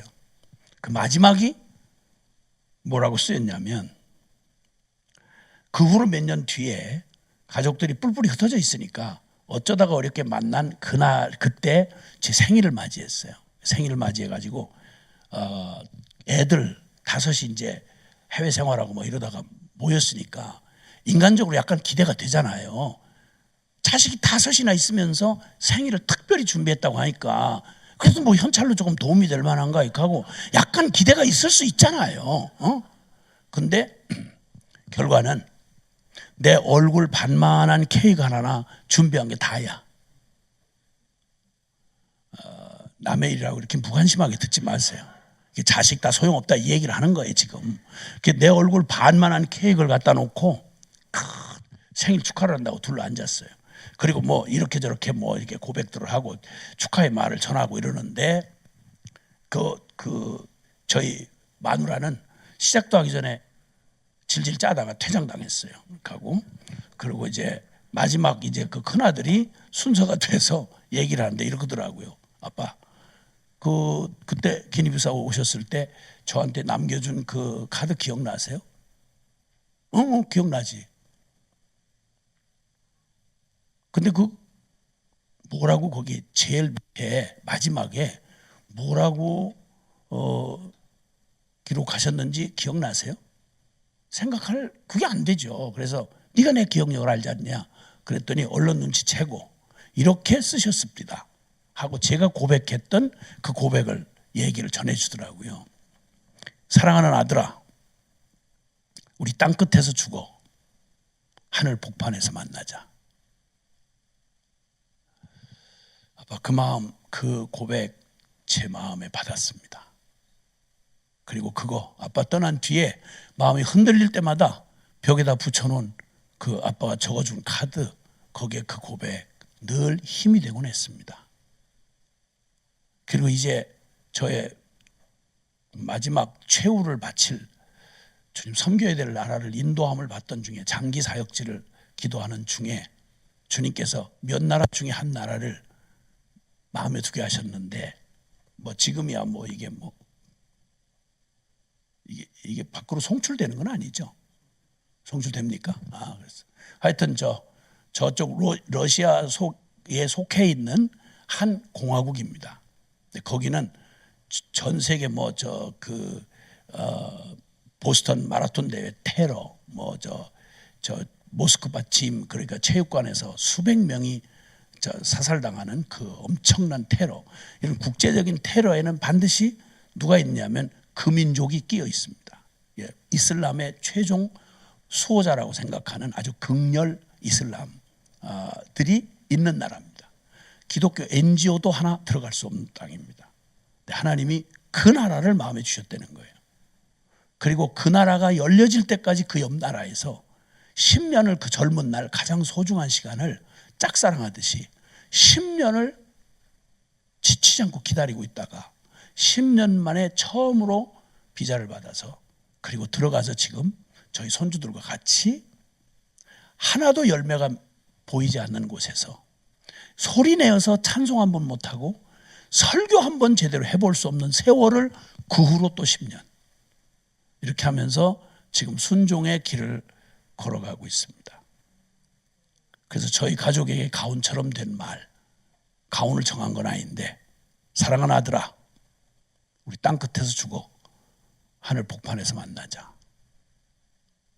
그 믿음으로 살아오고 있고 지금 똑같이 저희 자녀들 5 모두가 다 그렇게 동일한 믿음으로 소유 없이 무소유로 그리고 아무도 알아주지 않는 유명하고 아무런 상관없는 곳에서 주님 복음 그 나라 믿는 믿음으로 지금도 흔들리고 연약하고 참 그렇지만 그렇게 하고 걸어가고 있어요. 이번 여름에 참 선물 같은 시간을 주셔서 이렇게 안식년에 들어왔는 가족들하고 저희 아이들이 한 번에 모일 수 있는 가족이 모일 수가 없어요. 잘 이렇게 서로 달라서 이번에 함께 모이고 그 아주 형제들 중에 제일 겁이 많은 우리 어디다가 내놓기가 너무 모태신앙으로 살아가지고 욕 한 번 못 해보고 어디 악다구니 있어서 멱살도 못 잡아보는 너무 야리야리한 그런 딸내미가 그 오랜 시간 기다림 끝에 이번에 드디어 이제 요번에 이제 며칠 뒤에 다음 주에 이제 출국을 하게 됩니다. 장기 사역지로. 들어왔던 김에 선교사들이 늘 들어오면 종합 검진을 받아요. 그래서 뭐 선교사들을 위해서 이렇게 검진해 주는 곳에서 정밀 검진을 받다가 불사 이번 여름을 아주 풍성하게 해주시는 바람에 저희 그 딸과 그리고 큰아들 내외 전부 점수를 잘 받았어요. 여기 종양이 보입니다. 저기 종양이 보입니다. 그래서 셋이 동시에 다 받는 바람에 일부는 이미 수술 받고 지금 내일 모레 또 수술을 기다리고 있고, 그리고 그 다음에 또 더 긴 검사의 기간을 지금 거치고 있는 그 아이도 받게. 졸지에 한꺼번에 검사를 받으니까 한꺼번에 성적이 나왔습니다. 이방 땅에서 전혀 신토불이라고 제가 나온 땅을 떠나서 사는 자체가 늘 스트레스인 선교사들은 뭘 하고 안 하고를 떠나서 몸으로 재물 삼는 거예요. 겁먹고 또 선교사 안 보낼라. 선물이라니까. 그 놀라운 점수표를 받고 너무 기뻤습니다. 와우. 하나님 우리에게 흔적을 주시는구나. 하나님의 십자가 사랑에 매인 사람들에게 흔적을 주시는구나. 너무 감사했어요. 저희 가족은 아무것도 가진 거 없어요. 말 그대로 문자 그대로 무소유예요. 사골세 방한칸도 내 집이 없으니까. 주민등록 등본을 얼마 전에 띄워보니까 평균 제가 2년에 한 번씩 이사를 했더라고요. 저희 공동체가 다 똑같이 그렇게 살아요. 근데 가장 행복해요. 그래서 묻는 거예요. 저희에게 이 모자라고 무지랭이 같고 이 뒤처진 쓰레기 같은 우리가, 내가 예수님을 만나서 그 주님이 주신 성경에 주신 복음을 알아가면 알아갈수록 안 미칠 수가 없고, 모든 슬픔보다 크고 모든 고통보다 크고 모든 왕따보다 크고, 그 어떤 것도 주님이 내게 주신 이 사랑을, 이 영원한 걸, 이 짧은 인생사에 운명이 가져다 주는 그 어떤 것도 나를 위축하거나 그렇게 만들 수 없더라고요. 그래서 감사해서 이 진리를 깨닫게 해준 신학자들이 고마워서, 교단이 고마워서, 이 제도권 교회가 고마워서, 그래서 그 고맙다고 이렇게 복음대로 살면 된다고 외치고 사람들을 깨우고 훈련하고 변화시키고 선교사로 보내고 목사 만들고 이랬더니 날 보고 극단이랍니다. 극단이래요. 어떻게 말씀대로 사느냐고. 그럼 그동안 뭐 하신 건가 이분들은? 그 대단한 진리 목에 침을 튀어가면서 그 권위를 가지고 그렇게 가르쳤던 이 불쌍한 성도들은 다 뭘 만드는 건가 그럼? 아니 복음이 사실이 아니면, 복음이 그대로 살 수 없다면, 살 수 없으니까 행위로는 안 되고 오직 믿음으로 살 수 있다고 말했잖아요. 방법을 주셨잖아. 여기까지 턱을 넘어본 성도가 많지 않다는 걸 제가 깨닫게 됐어요. 훈련하면서. 보편타당한 종교인들. 고작 해봤자 신학으로 무정하고 자기는 살지도 않으면서 남한테 판단하고 비판하고 패가르고 이런 짓들이나 하지, 그 진지하게 그 복음이 이뤄낸 하나님의 이 복음의 놀라운 영광을 자기 자신을 전부로 들여서 순종을 해보지 않는 거야. 고민한다고 하다가 선교지에서 고민하는 선교사님도, 목회지에서 고민하는 목사님도 뭐 이 얘기 저 얘기 처음에 얘기할 때는 막 거대 담론을 얘기하고 뭐 엄청 막 대단한 얘기를 하다가 결국 다 알고 결론 다 냈는데 이 길로 가면 이게 순종하는 길이 좁은 길이고 십자가의 길이고 영광의 길이다. 이러면 현실론 나오는 거예요. 아이 근데 뭐 우리 애들 문제 때문에, 교육 문제 때문에, 교단에서 뭐라고 말할지 모르겠고, 우리 장로님들이 교회에서 누구의 종인지, 이 단순한 사실도 현실론에 딱 가면 전부 꼬리 내리고, 이러니까 뭘 몰라서가 아니고요. 이 엄청난 태평양 한복판, 이 복음의 이 태평양 은혜 같은 태평양 한복판에서 고작 해봤자 이 운명 가지고 태어난 죽을까봐 겁나서, 왕따 당할까봐 겁나서, 이러다 밥줄 끊기면 어떡하나, 뒤처지면 어떡하나, 똑같은 거창한 종교 행위 때는 설교도 듣고 신학 공부도 하면서 사는 꼴을 보면 안 믿는 사람하고 똑같이 하나님도 없고 천국도 없는 사람들처럼 똑같이 밥 먹고 사는 걱정, 누가 인정받는 걱정, 전부 꿈은 애들 신앙이고 나발이고 관심 없고 어떻게 하면 연고대가 보내나, 에스카이 대학 보내나, 어떻게 하면 이민 가서 저기 아이비리그 보내나, 어떻게 하면 대부분이 안 되지만 어떻게 하면 좀 유명해지나, 어떻게 하면 세상 사람들의 박수를 받나. 고작 그렇게 키워놓으니까 국회의원 돼봤자 기독 크리스찬 국회의원이라지만 찍소리 한마디 못하고 당의 명령에 따라서 그거 국회의원 한 자리 좀 해먹고 싶어서 비굴해지는 크리스찬들이 한둘이 아니잖아요. 독가놓고 말해서 국회의원 3분의 1이 크리스찬이에요. 근데 이 기가 막힌 이 횡포를 못 막아요. 그러니까 교회가 일어나서 지금 뭐 10월 27일 날 광화문에 모여가지고 전 교파가 다 모여서 이건 국민 저항권 한번 보여준다. 이쯤 됐어요. 이미 크리스찬이 각계에 다 바라던 대로 다 높은 자리 다 차지했는데 전부 밥 먹고 사는 일에 급급해서 하나님의 영광은 no. 이게 만약 교회 전부라면, 전부 아니겠죠. 전부일 리가 없죠. 주님이 살아계시는데. 아합 때에도 바알에게 무릎 꿇지 아니한 친천인을 남겨두신 하나님이 지금도 주님을 사랑하고 들레지 않고 오직 그리스도를 따라 묵묵히 그리스도처럼 좁은 길, 그리고 주님의 진리의 길을, 타협이고 뭐고, 타협이 어디 있어요. 타협이 진리 외에 다른 게 없는데 살고자 하는 영생길을 주셨는데 타협이 뭐예요? 우리 간판 내리고요, 괜히 외형으로 괜히 폼 잡고 이러지 마시고요. 불쌍해요. 그렇게 하면 지금은 잠깐 그렇게 때우고 지나갈지 모르지만 얼마 안 있어 주님 만날 텐데, 아니 주님 안 믿으면 모르면 몰라도 이제 뭐 며칠 뒤에 주님 만날지 어떻게 아세요? 그때 만나도 괜찮으시겠어요? 이대로? 또 한 번 집회하고 또 한 번 지식 늘리고 뭐 이러고 말겠어요? 아니요. 그런 건 충분하시니까 그렇게 하는데 저까지 그럴 이유는 없어요. 저는 그냥 증인되라고 보내신 거니까 여러분 다 알고 있는 얘기에 그냥 증인으로 그냥 섰을 뿐이에요. 뭐 다른 걸 새로운 거 가르치는 거 없잖아요. 다 성경에 나와 있는 얘기고. 그래서 이 복음의 영광과 그 능력과 축복을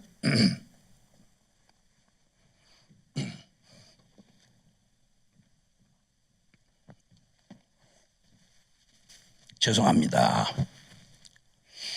이걸 우리의 삶에 실제로 누리게 하시는 하나님의 그 은혜를 우리가 지금까지 뭐 이런 얘기 얼마나 많이 들으셨겠어요. 그런데 이걸 그냥 크게 여기질 않고, 이걸 무슨 심각하게 여기질 않고, 뭐 그래도 우리는 뭐 여전히 뭐 부자가 망해도 3년은 먹을 거 있더라고. 아직은 교회가 뭐 건물도 있고 뭐 교인들도 많이 모이고 헌금도 나오는데 뭐 어때? 아니요. 이사야 선지자처럼 평안하다 안전할 그때에 불에다가 발을 얹어놓고 있는 형국이라고, 그렇게 예레미야와 선지자들이 눈물로 하소연할 때 귀가 틀어막혀가지고 들을 수가 없어서 바벨론에 비참하게 끌려가는, 눈앞에 애를 패대기 쳐 죽이고 배를 가르고 혓바닥을 끄집어내가지고 끌고 가고 그 악착같이 하나님 앞에 발악하던 그 죄악의 이스라엘이 비참한 꼴을 문장으로 들을 때 눈물로 하소연하는 선지자의 말을 듣지 아니하고 끝까지 재고집을 피우고 그 멸망의 길로 가고 있을 때, 여러분 변할 수 없는 법칙이 있어요. 심은 대로 거두거든요. 심은 대로 거둔다고요. 그러니까 내가 오늘 뭘 믿고 어떤 걸 선택하느냐에 따라서 나중에 요행을 기다릴 거 없어요. 심은 대로 거둬요. 그러니까 이 마지막 경고를 주신다고 할 때에는 이건 심각하게 들으셔야 되는 거예요. 심각하게 안 들으면 다 알고 있어요 그거 이러고 넘겨버리면, 때를 잃어버리면 경고도 아무런 의미 없고 오히려 심판의 기준이 되는 거예요. 너 듣고도 그랬지, 너 알면서 그랬지, 이러면 받을 심판이 더 커지는 거예요. 그래서 어쩔 수 없이 이제는 본질적인 우리가 믿고 그냥 믿는다고 하고 넘겨버렸던 이 본질을 다시 한번 직면하고 하나님 앞에 서가는 수밖에 없어요. 우리 어디서부터 잘못됐나? 우리 내가 고백하고도 안다고 말하고 내 삶하고 어떻게 괴리가 있나? 한 인격을 제대로 보려면 언행일치를 봐야 돼요. 그 사람 말하는 거 가지고는 몰라요. 그 사는 행동을 따라 보면 같이 나무는 열매로 알듯이 말과 사는 꼬라지를 보면 둘을 이렇게 충돌시켜 보면 진짜가 어떤 게 진짜인지 그대로 드러나게 돼 있어요. 숨길 수가 없어요. 연구할 필요도 없어요. 그냥 보면 나만 모르죠. 다른 사람 다 알아요. 그렇죠?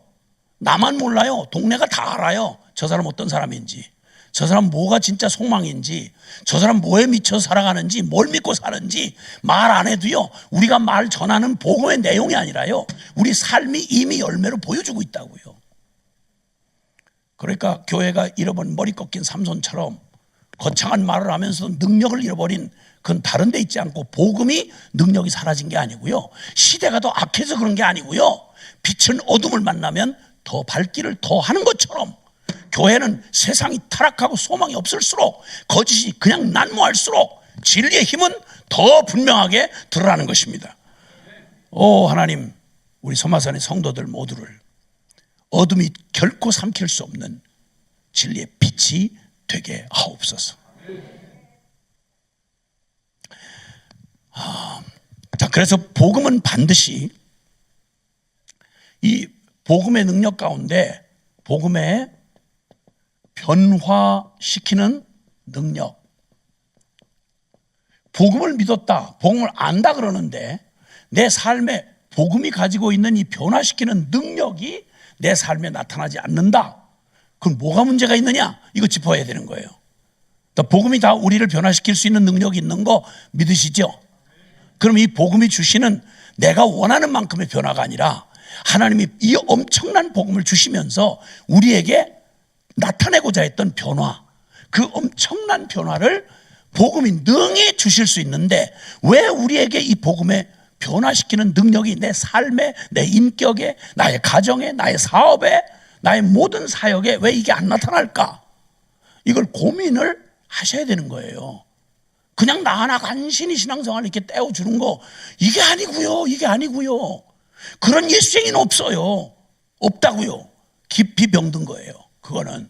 자, 그래서 그러면 이제 우리가 정말 하나님의 말씀, 이 진정한 변화, 복음이 주는 변화, 이 진정한 변화를 하나님이 우리가 너무 크게 생각하는 거 아니요. 하나님이 복음 안에서 우리에게 그렇게 분명히 그 이하는 없어요. 이런 변화가 반드시 복음을 믿었다 그러면 믿었다는 말과 변화된다는 말과는 같이 동의어로 쓸 수 있어요. 복음은 우리에게 기쁜 소식이니까요. 슬프고 절망적인 사람에게 기쁜 소식이 왔으면 실제 기쁨이 돼야지. 이게 무슨 무지개빛 저것처럼 희망 고문이라는 말 쓰듯이 요즘에 그냥 안 될 말을 그냥 희망만 주는 이런 게 되면 대사기극이 복음이잖아요. 그렇게 되면 그럴 수는 없어요. 자, 그러면 몇 구절만 제가 이렇게 소리 질러봤자 또 특별한 사람이 와서 저렇게 저러나 이럴까 하실까봐 여러분이 믿는 그것도 성경 구절 어디 저 구석에 처박힌 거 말고 믿는다고 말하면 부정할 수 없는 가장 중심 사상이 되는 성경 구절 몇 구절을 소개를 해드릴게요. 복음은 반드시 복음을 믿고 받아들인 사람에게, 실제로 받아들인 사람에게 진정한 변화를 일으킬 수밖에 없다라고 하는 논지입니다. 이 논지로 말씀을 드릴 거니까, 자, 고린도 후서 5장 17절. 고린도 후서 5장 17절. 찾아보실까요, 한번? 고린도 후서 5장 17절. 시작. 암송해도 좋고요. 시작. 그런즉 누구든지 그리스도 안에 있으면 새로운 피조물이라. 이전 것은 지나갔으니 보라 새 것이 되었도다. 와우. 누구든지예요. 여기 특별히 선교사, 목사, 성자 아니고요.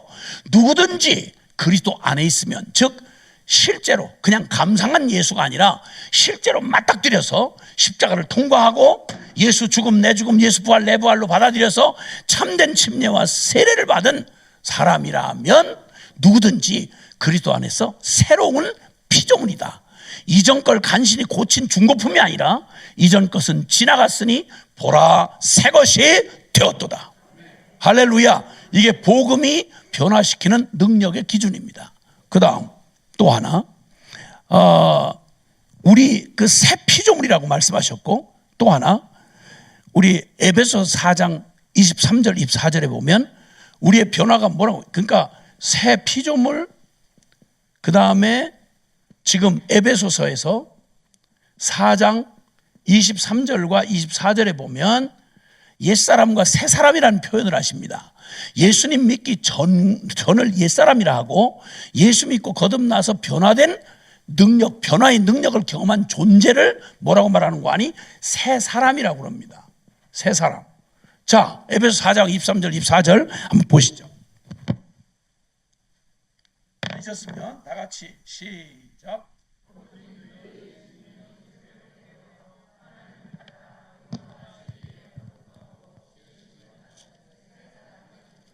아멘.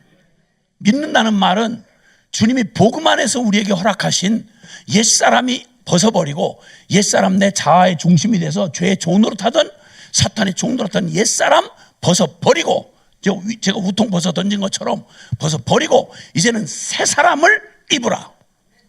할렐루야. 아멘. 이렇게 주님 새 사람이라고 말씀, 이런 변화가 일어난다고 그러고요. 그 다음에 또 하나는 새 생명, 새 생명에 대한 말씀하세요. 새 생명. 자, 로마서 6장 3절 4절입니다. 예수를 믿었다는 말은, 그 복음을 받아들였다는 말은 바로 이런 변화를 복음이 우리 안에 일으켜주시는 복음을 믿고 받아들였단 말이에요. 그러면 그 복음을 실제로 받아들인 사람에게는 어떤 변화가 일어나는 건, 이 존재의 변화가 일어나는데, 에베소 4장 23절 로마서 6장 3절 4절 시작.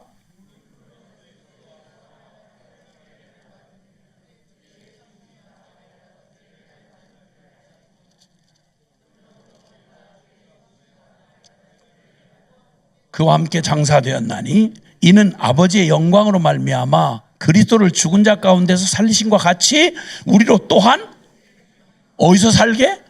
새 생명 가운데 행하게 하려 함이라. 아멘. 아멘.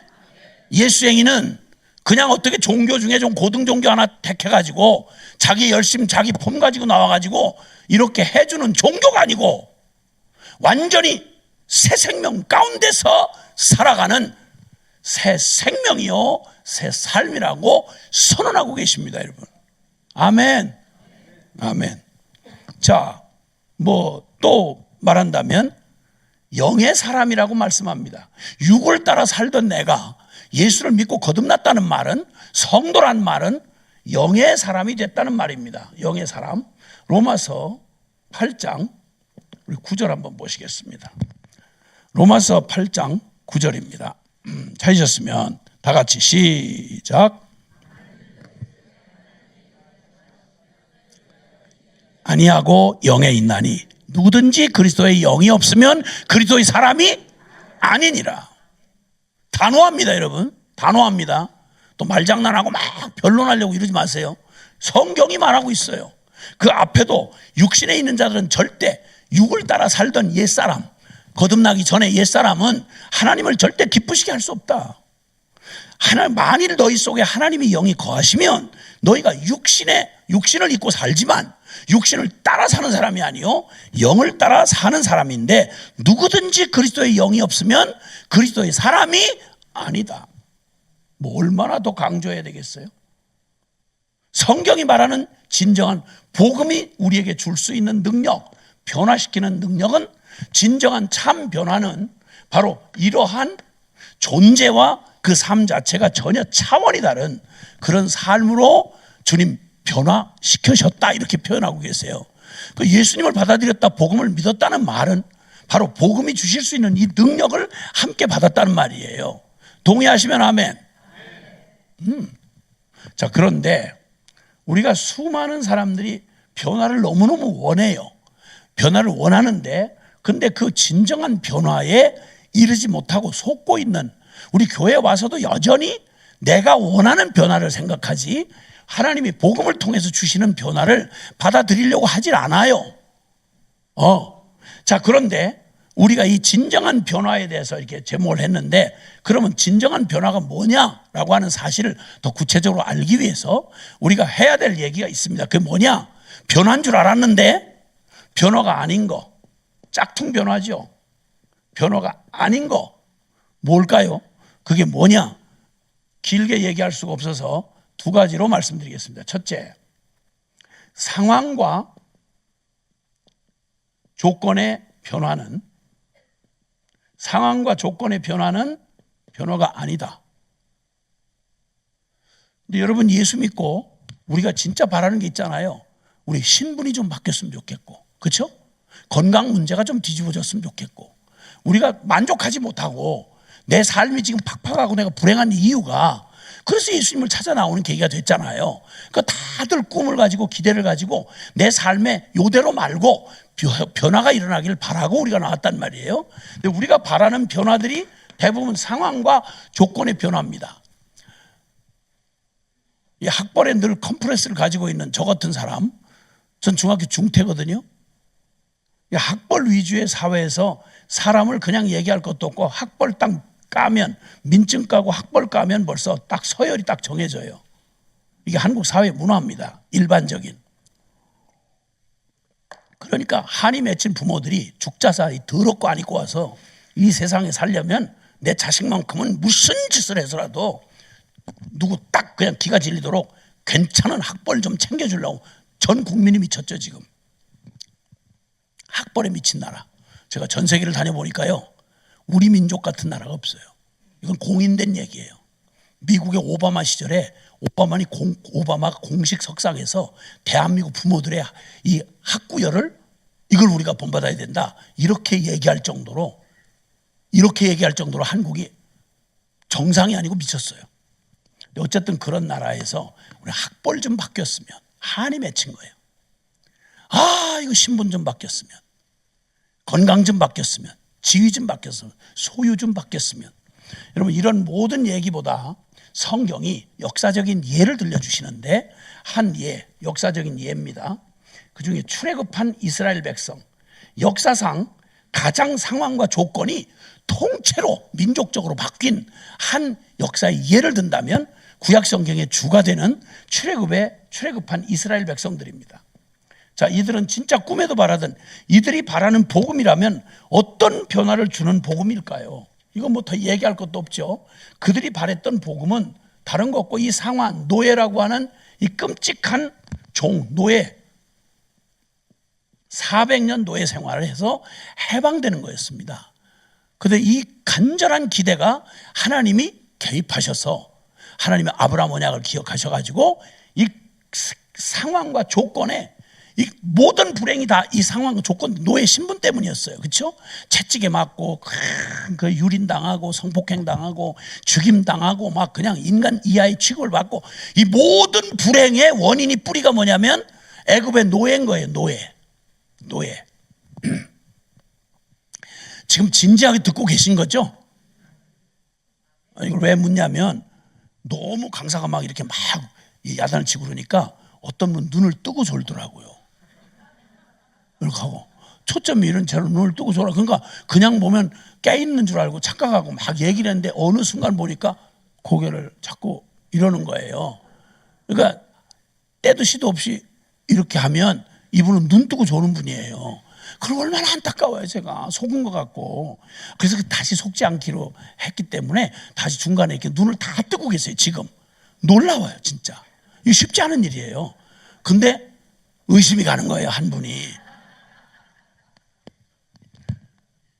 이 노예, 이 신분 때문에 모든 불행의 원인이 여기 있었어요. 그러니까 제발 좀 우리를 해방시켜달라, 제발 우리 좀 자유케해달라 해서 역사상 이런 일이 반복될 수 없는 최고의 상황과 조건의 변화, 이건 역사상 어디를 찾아보아도 출애굽한 이스라엘 백성처럼 상황과 조건을 바꿔준 예가 없어요. 자, 그래서 노예가 자유민이 됐습니다. 그 끔찍한 폭군인 바로가 그들의 왕이었는데, 이제 그 좋으신 하나님이 그들의 왕이 되셨습니다. 그러면 이런 변화를 경험했으면 이들은 행복해야 되잖아요. 그렇죠? 행복해야 되죠. 그렇죠? 뭘 더 바라세요? 아니 이 정도 바꿔줬으면 행복해야 될 거 아니에요. 그렇죠? 근데 이때 그렇게 꿈에도 그리던 상황과 조건이 변화돼서 나는 이제 변화됐다 한 줄 알았는데 나중에 뭘 알게 되냐면 출애굽을 하고 홍해바다를 건너자마자 눈앞에 보이는 모든 상황과 조건이 바뀌면 난 만족하고 올바르게 살 줄 알았는데 모든 상황과 핑계와 이유가 사라지고 나니까 그제서 그들 속에 있는 스물스물 피어오르는 그들의 기가 막힌 눈에 보이는 노예보다 저 바로보다 저 그 더 끔찍한 무서운 적이 바로가 아니고 상황과 조건이 아니라 바로 나라고 하는 사실을 그때로부터 시작해서 40년 광야 생활 내내 악다구니를 쏟아내면서 발악을 하다가 여러분 거기 40년 광야길에서 다 엎드려 죽을 때까지 40년 걸렸고요. 홍해바다 기적을 직접 체험하고 이 상황과 조건을 그 변화를 직접 주인공 됐던 사람들을 60만 3,550명 정도로 남자를 20세 이상 남자를 계수한 게 숫자가 그렇다고 나와요. 그런데 그 사람들 중에 오직 믿음으로 하나님의 이 기적을 통해 보여주신 그 전능한 하나님, 언약을 지키신 하나님, 약속대로 아브라함의 약속대로 가나안 약속의 땅을 주신 하나님, 이걸 그대로 믿고 순종하여서 들어간 사람 딱 두 사람이에요. 누구죠? 여호수아 칼렙 두 사람만 들어갔고요. 나머지 전부 광야에서 지 믿음대. 그들의 믿음이 뭔지 아세요? 이게 뭐냐 이거야. 상황과 조건을 바꿔달랬더니 광야에 끌고 나와서 우리 이렇게 고생을 시켜? 그리고 약속의 땅 들어가면서 2년 만에 12정탐꾼 보냈다가 그들이 뭐라고 와서 보고했죠? 두 사람만 빼고 나머지가 못 들어간다. 여호와가 우리 죽이려고 여기 데리고 왔다. 우리 애굽으로 돌아가자. 반역을 하기 시작해요. 이렇게 40년을 계속 그들의 믿음 딱 하나예요. 하나님이고 죄송한데 그들 하는 말로 하나님이고 나발이고 싫다 이거야. 애굽에서 그 끈적끈적 노예로 살았지만 다 못 산 건 아니거든요. 일제시대 때처럼. 잘 사는 사람 잘 살았다고요. 그리고 그 음란하기 짝이 없는 애굽의 문화에 쓰레기 찌꺼기라도 얻어먹으면 그건 전부 정욕에 좋은 음식들이었어요. 향신료 뭐 이런 것들. 이것들이 발악을 하기 시작하는데 이게 모태신앙이고 이 역사에 두 번 반복될 수 없는 출애굽의 주인공들인 이들이 때마다 무슨 짓을 한지 아세요? 만나를 계속 내려주시니까 날마다 만나만 주냐 이거야. 또 만나 처먹으면서 뭐라고 하는 거 아니에요? 재미가 없어서 정욕이 떨어져서 못 살겠다는 거예요. 고기 좀 달라 이거야. 고기.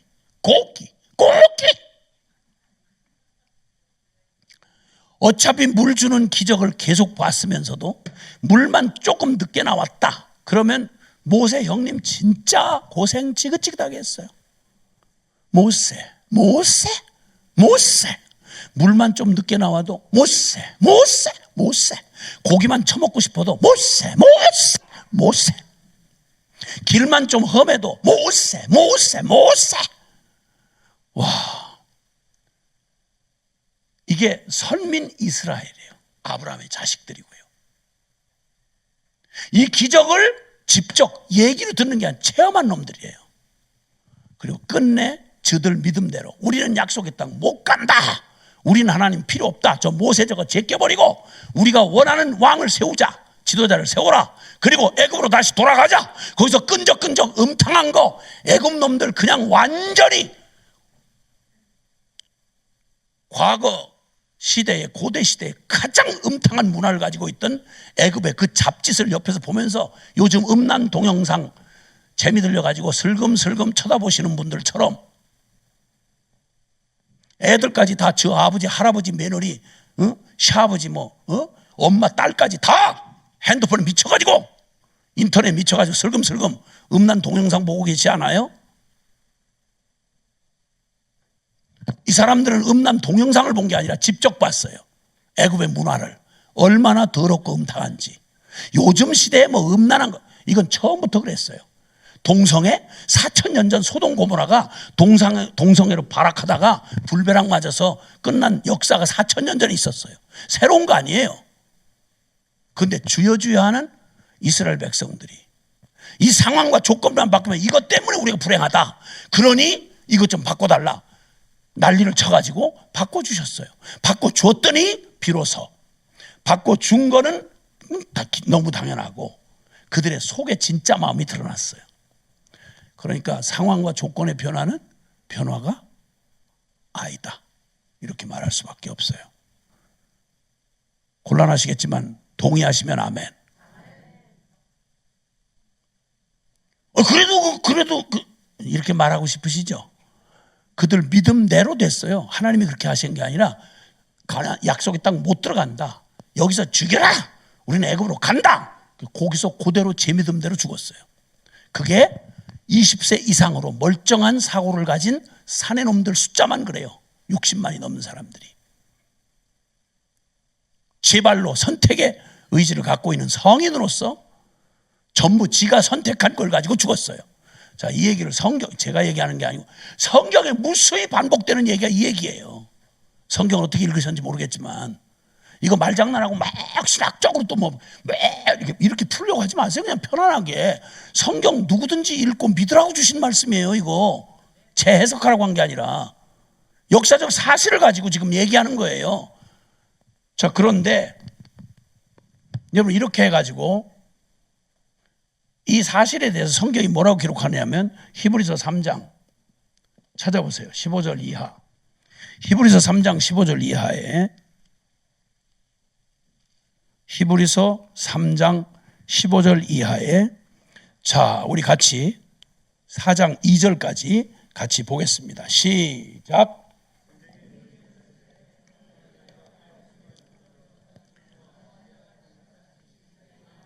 완고하게 하지 말라 하였으니 듣고 경록해 하시던 자가 누구냐?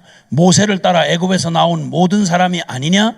또 하나님이 40년 동안에 누구에게 노하셨느냐? 그들의 시체가 광야에 엎드러진 범죄한 자들에게가 아니냐? 또 하나님께서 누구에게 맹세하사 그의 안식에 들어오지 못하리라 하셨느냐? 곧 순종하지 아니하던 자들에게가 아니냐?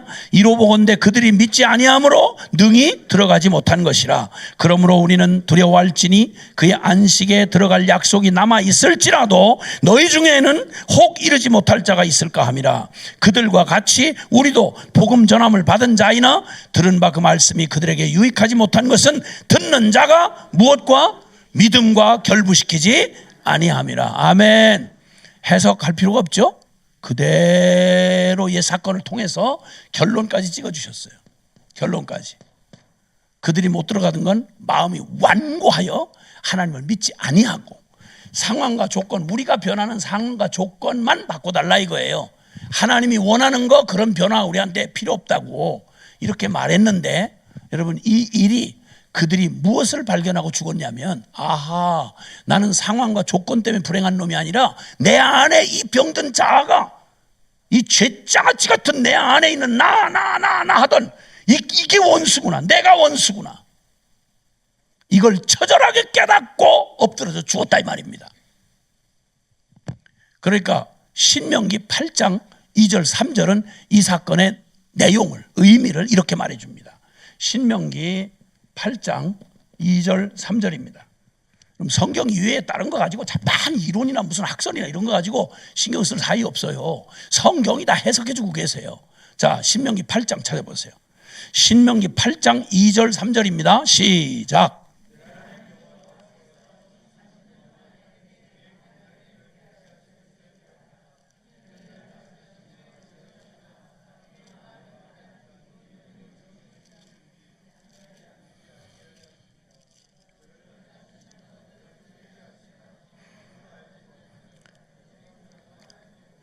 만나를 내게 먹이신 것은 사람이 떡으로만 사는 것이 아니요 여호와의 입에서 나오는 모든 말씀으로 사는 줄을 내가 알게 하려 하심이니라. 아멘. 아멘. 40년 동안에 왜 광야길을 걷게 하셨다고요? 뭘 알게 하시려고? 네 마음이 어떠한지를 알게 하려 하심이라고요. 여러분, 상황과 조건이 우리를 불행하게 만든다고 착각하고 그 상황과 조건과 싸우고 이걸 변화시키려고 악을 쓰는데, 여러분, 그렇게 해서 인생 악을 쓰면서 자수성가해서 사업은 성공을 했는데 인생 완전히 종친 사람의 이야기 들어보셨습니까? 사업은 성공했는데 인생에는 쫄딱 망한 이런 사람 얘기 들어보셨어요? 예, 사역은 성공을 했는데, 사역은 너무너무 성공하고 박수받고 성공했는데, 여러분, 가정에 실패한 사람 이야기 들어보셨습니까?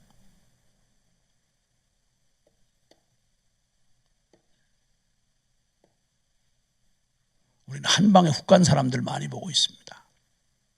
남 부러워하는 성공가도를 달리다가 지 마음에 있는 정욕 하나 추스리질 못해서 엉뚱짓 하다가 가늠하다가 걸려가지고 한 방에 훅 가버린 사람들, 그냥 그 사람만 그렇다는 게 아니고요. 이 시대에 대표적으로 한 번씩 걸려가지고 훅 가버린 우리의 교훈이 되는 사람들 뉴스에서 가끔씩 보는 것만 해도 충분하잖아요. 우리 불행은 다른 데 있는 게 아니고 주님이 말씀하세요. 내가 이렇게 한 이유는 40년 광야기를 돌리면서 주님이 너희가 뭘 깨닫게 되기를 원했냐면, 아하, 눈에 보이는 상황과 조건이 변하는 게 아니라 내가 이 저주받은 내 심령이 변해야 이게 변하는 거구나 라고나 한 사실을 깨닫게 하는데, 왜? 사람이 떡으로만 사는 육체적인 존재가 아니고 하나님의 말씀으로 사는 영적인 존재임을 알게 하려 하심이라. 여러분, 영혼이 병들면 아무리 모든 조건을 다 주고 그리고 안락하고 평안해도 영혼이 죄악으로 썩어 문드러진 죄된 죄성을 가지고 있는 놈은 뭘 주어도 썩어요. 아무리 건강한 음식이라도 거기에 곰팡이 들어가면, 세균 들어가 버리면 작은 누룩 하나가 온 가루를 다 부풀게 버리는 것처럼 인생 멀쩡해요. 많이 배웠고 능력 있고 실력 있고 모든 기회가 운이 대박이 터져가지고 다른 사람 다 부러워하는 그런 걸 누렸는데, 아뿔싸 지 마음 하나 지키질 못해가지고 그냥 왕창 그냥 주저앉는 거예요. 얼마나 더 큰 저거를 보여주면 깨달을 수 있을까요? 근데 우리는 교회 안에서 지금 신앙생활 하면서 여기에 온통 집중되어 있지 않나요? 대부분의 간증은 이거 아니에요? 예수 믿고 금식 기도했더니 병이 고쳐졌다, 사업이 대박났다, 문제 해결됐다, 아멘 할렐루야. 여러분, 이런 간증 말고 무슨 간증이 있었어요? 제가 자랐던 한국계 피크를 치던 70년대, 80년대, 90년대, 2000년대 초까지만 해도 온통 유명한 집회의 간증 대부분 이 수준이에요. 사실은 복음이 언제부터 시작되냐면 이 이후부터 시작돼요. 나는 이거 기적을 보았고, 와, 하나님 살아계신 걸 믿어지게 됐습니다. 하나님 살아계신 걸 믿어진 순간부터 사실은 복음이 필요해요. 왜? 하나님 살아계신 게 믿어지면요, 어제 말씀드렸잖아요. 제일 먼저 죄인에게 심각한 게 내 존재의 문제가 되는 거예요. 그러니까 털썩 주저앉아 나 어떡하면 좋지? 주님이 진짜 주고자 하는 거룩한 복을, 영혼의 복을, 영생의 복을 주고자 하는데 내 그릇이 너무 엉망진창 개판이야. 그러니까 십자가로 끌고 갈 수밖에 없어. 근데 본능상 십자가를 죽으라고 악을 쓰면서 안 따라가요. 요 과정을 못 넘었는데 간증하고 뭐 사업 성공했고 유명해졌고, 그러니까 왜 교회가 뭐 이랬다. 여러분, 이렇게 해서 이거 다 꽁 잡는 게 매라는 식으로 한국교회 그렇게 부흥하는 줄 알았죠. 근데 지금 한국교회를 걱정하시는 분들은 왜 걱정하시죠? 예배당이 쭈그러들어서? 교인들이 생활 수준이 낮아져서? 빚이 늘어나서? 사람 못 바꾸면 아무것도 바뀐 거 없어요. 죄송하지만 따라합시다. 역사를 바꾸려면 사람을 바꿔야 하고, 사람을 바꾸려면 사람의 중심을 바꿔야 한다. 아멘. 그 다음에 변화한 줄 알았는데 변화가 아닌 거, 그 중에 하나는 전심 아닌 진심만으로는 그걸 변화라고 할 수 없다라고 하는 말입니다. 전심이 아닌 진심만으로는 변화가 할 수 없다. 예를 말씀드리죠. 누가복음 18장인데요. 한번 찾아보실까요? 누가복음 18장에 그 유명한 이야기, 예수님 만난 사람의 이야기가 등장을 합니다. 누가복음 18장 우리 찾으셨으면은 우리 다 이렇게 읽을 수는 없고 우리 그 23절부터 우리 27절까지 시작. 그 사람이 큰 부자이므로 이 말씀을 듣고 심히 근심하더라. 예수께서 그를 보시고 이르시되 재물 있는 자는 하나님의 나라에 들어가기가 어찌나 어려운지 낙타가 바늘귀로 들어가는 것이 부자가 하나님의 나라에 들어가는 것보다 쉬우니라 하시니 듣는 자들이 이르되 그런즉 누가 구원을 얻을 수 있나이까 이르시되 무릇 사람이 할 수 없는 것을 하나님은 하실 수 있느니라. 아멘. 잘 아시는 사건인데 예수님이 공생애 가운데 만났던 제일 인간의 최선 입장에서는 애쓰는 입장에서는 천국에 제일 가까운 사람, 그 사람을 꼽으라면 부자 관원입니다. 이 부자 관원이 예수님과 대화하는 장면이 나와요. 니고데모도 정치적인 입장이 곤란해서 밤에 몰래 찾아왔어요. 이제 이 사람 당당해요. 젊은이고요. 그리고 부자고요. 심히 부자고요. 거기다 젊은데 권력을 가졌어요. 그러니까 세습 부자이거나 세습 권력자예요. 그러니까 그 집안 뼈대가 있는 집안이죠. 그리고 어려서부터 율법을 어긴 적이 없어요. 근데 청년이에요. 이 조건을 갖춘 사람 찾을 수 있겠어요? 대한민국에서? 부자예요. 돈 있어요. 권력 있어요. 거기다가 율법 다 지켰어요. 젊은이에요. 이런 사람 어디서 볼 수 있겠어요? 너무너무 애를 써왔어요. 그러니까 자기가 애를 쓰다 더군다나 영적인 솔직함과 용기가 있어서 예수님이 이단 취급받던 예수님에게 와서 선생님, 제가 어떻게 영생을 얻겠습니까? 요즘 말로 말하면 제일 존경받는 지도자 중에 한 사람이 이단 취급받는 사람한테 예수님한테 와가지고 저 구원에 확신이 없습니다. 저 정말 너무 답답합니다. 이렇게 말한 것과 같은 거예요. 그때 주님이 그 대화 중에 오고 가다가 그 사람을 사랑하셨다고 그래요. 왜냐하면 거짓말하지 않는 거예요. 그러니까 사랑하고 어렸을 때부터 그렇게 유혹하고 타락할 기회가 그렇게 많을 텐데 돈, 권력 안 가진 게 없는데 그런데도 율법을 어긴 적이 없다는 거예요. 뭘 더 해야 되죠? 할 만큼 했는데 뭘 더 해야 되죠? 이렇게 물으니까 주님이 너는 뭘 더 해야 되는 게 아니라 도리어 한 가지 부족한 게 있다. 쉽게 말하면 잘못된 기초 위에 있다는 겁니다. 그는 진심으로 영생을 구했어요. 진심으로 예수님을 찾아왔어요. 평생을 진심으로 살았어요.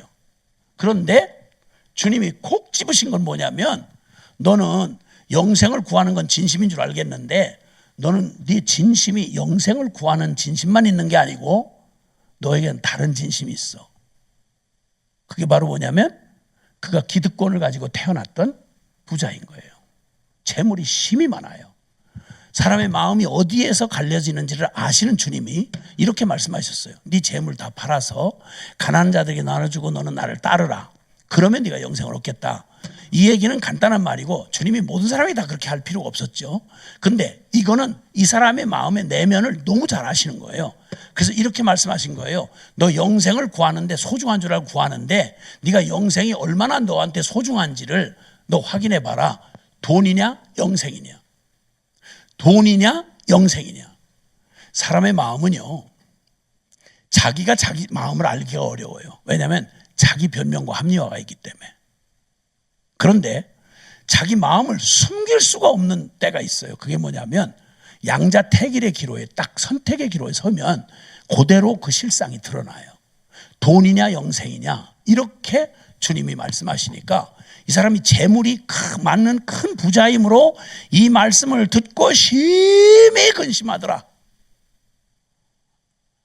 그러니까 진심 두 개가 나타났어요. 하나는 영생만이 진심인 줄 알았는데 영생 말고 돈도 진심이라는 게 영생이 눈앞에 있는데 이걸 잡지 못하는 이 선택 앞에 선 거예요. 그러니까 돈이냐 영생이냐. 너는 영생도 쥐고 돈도 향하는 두 마음을 가지고 두 대상을 동시에 사랑할 수 없는 것처럼 너는 영생도 사랑하고 돈도 사랑할 수는 없어. 두 가지가 다 진심처럼 보이지만 그 중에 하나는 전심이야. 그럼 너의 전심은 영생이냐 돈이냐 이 말이에요. 여러분 어떠세요? 여러분 평생 수고해서 진급할 군대 별달 시간이 딱 왔는데 조금만 양보하고 복음에 대한 양심만 싹 묻어두면 별을 딸 수 있는데, 그때 믿음 때문에 불이익을 받을 거 뻔히 알면서 별 포기하겠습니까? 다 앞에 와 있는 걸. 이런 예 앞에 놓여진 수많은 사람들, 거의 대부분은 다 진짜 전심이 무엇인지가 드러나고 확인하고 오늘 부자처럼 돌아가요. 영생을 그렇게 진지하게 구원한 줄 알았더니 진지한 게 영생만 진지한 게 아니라 자기 돈에 너무나 진지해요. 그러니까 이게 진심이 아닌 전심이어야 하는데, 이게 전심이 돈에 있는 게 아직 영생에 있는 게 아니라 돈에 있었단 말입니다. 이걸 누가 말할 것도 없고 자기가 보여주는 거예요.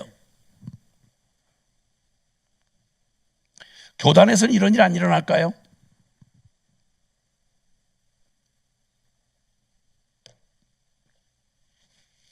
주님의 뜻도 알고 그것도 다 아는데 한 번만 눈 질끈 감고 이렇게 하면 내가 바라던 최고의 자리에 갈 수 있는데, 내가 바라던 대형교회 담임 목사 될 수 있는데, 근데 진짜 하나님 앞에서 이것 때문에 주저없이 나의 전심을 향하여 선택하는 게 영생일까요?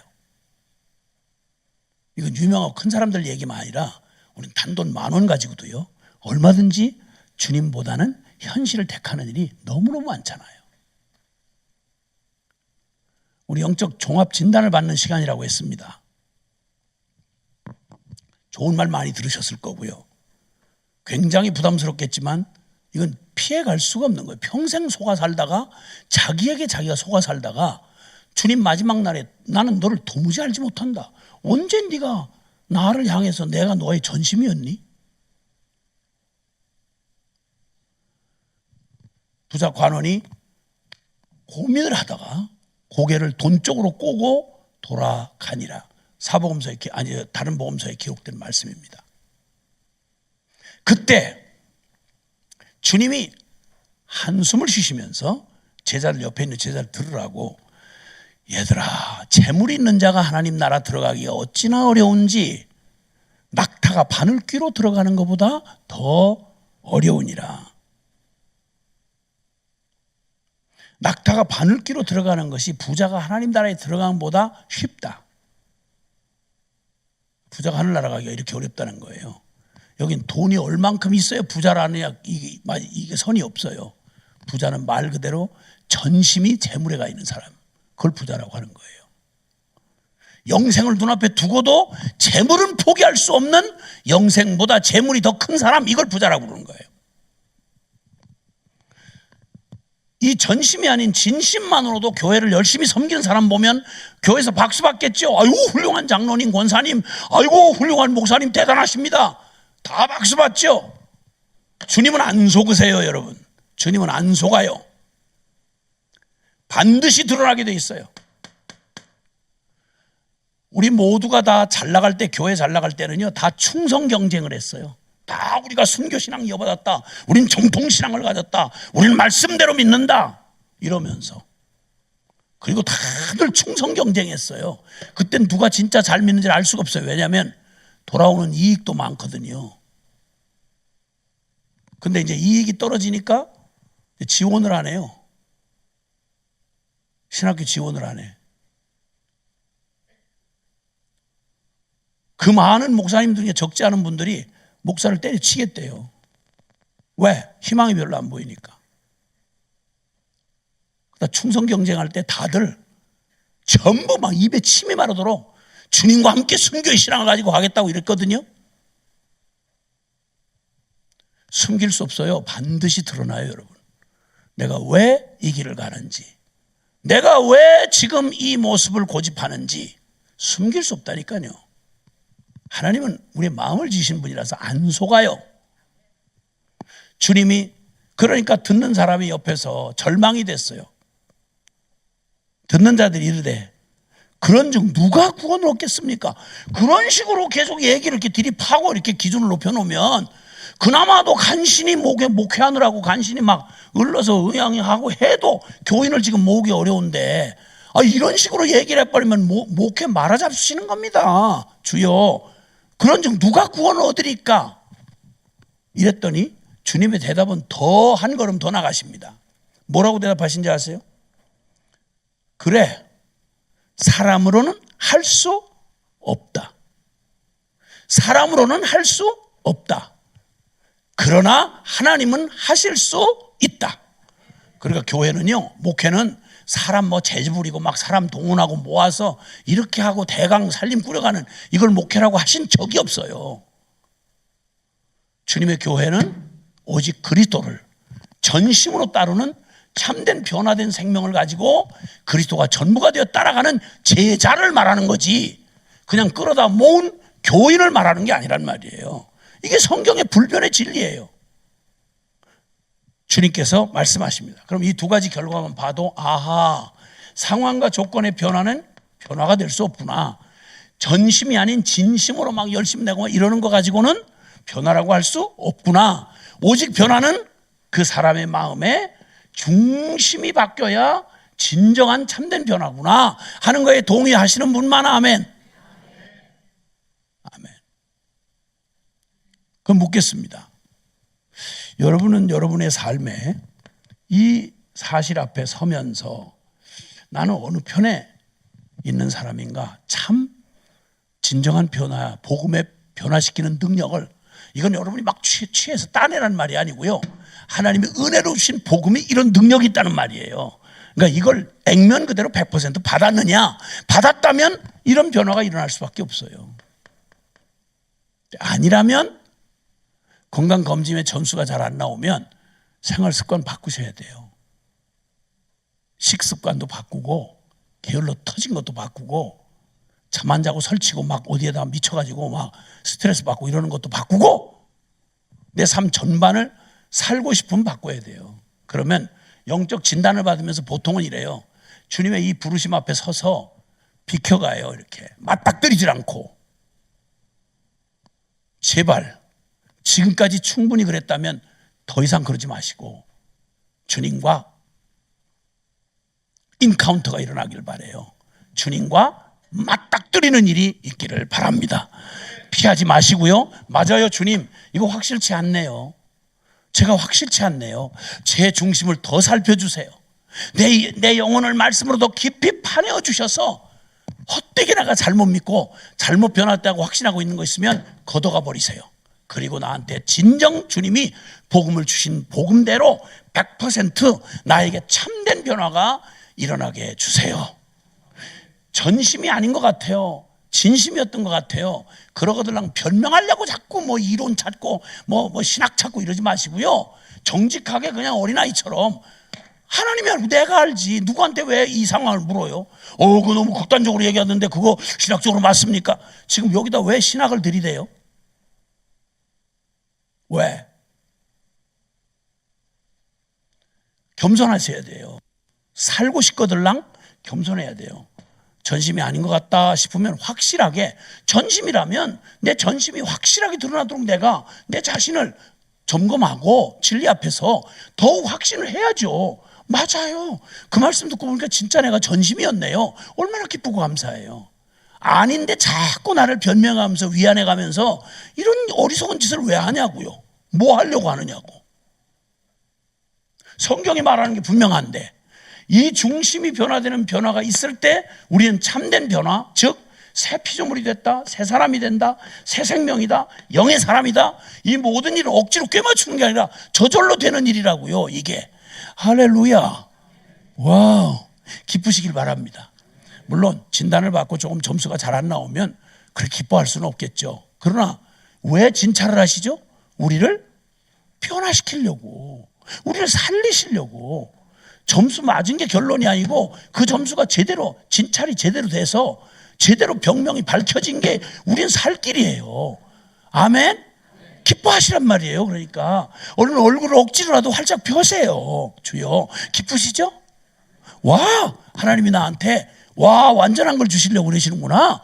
아우 점씨가 좀 이렇게 나왔는데 아우 잘 됐네. 어쩐지 뭐가 캥겨가지고 자꾸 뭐가 이상했는데 증세가 있었는데 뭔지 몰랐는데 속이 시원하네. 그게 그런 병이에요?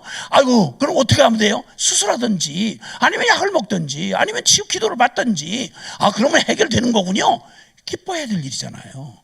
원인을 모르고 뭔가 증세는 있는데 자꾸 끌끌거리고 답답하고 그냥 뭐가 제대로 안 되고 이게 답답했잖아요. 근데 이런 금식 성회를 만드셔서 주님이 속 다 비우게 하시고 그리고 주님 말씀을 이렇게 들으니까 속이 시원하잖아요. 이유를 알고 나면 속이 시원하잖아요. 그렇죠?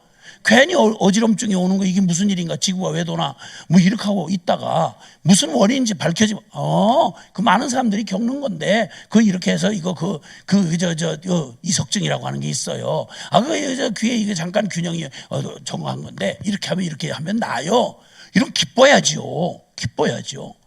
영적인 우리의 문제를 진단받고 그리고 내 안에 하나님이 이루시고자 하는 주신 복이 어떤 걸 깨달으면 이 삐뚤어졌던 믿음, 잘못된 믿음을 교정만 딱 하는 순간 주님의 이 복음의 능력이 우리의 삶에 나타나게 되는 것입니다. 할렐루야! 이 영광을 우리가 보게 될 것입니다. 소원이 생기셨나요? 주님, 나 진정으로 참된 변화 경험하고 싶습니다. 주님이 기왕 주신 복음 내 안에 실제가 되셔서 나의 중심을 바꿔주시고 나를 새 생명으로 새 피조물로 이렇게 세워주시옵소서. 이 소원이 정말 진정으로 내 심령에 정말 받기를 원하시는 분만 아멘. 잠깐 기도하겠습니다. 제가 기도하겠습니다.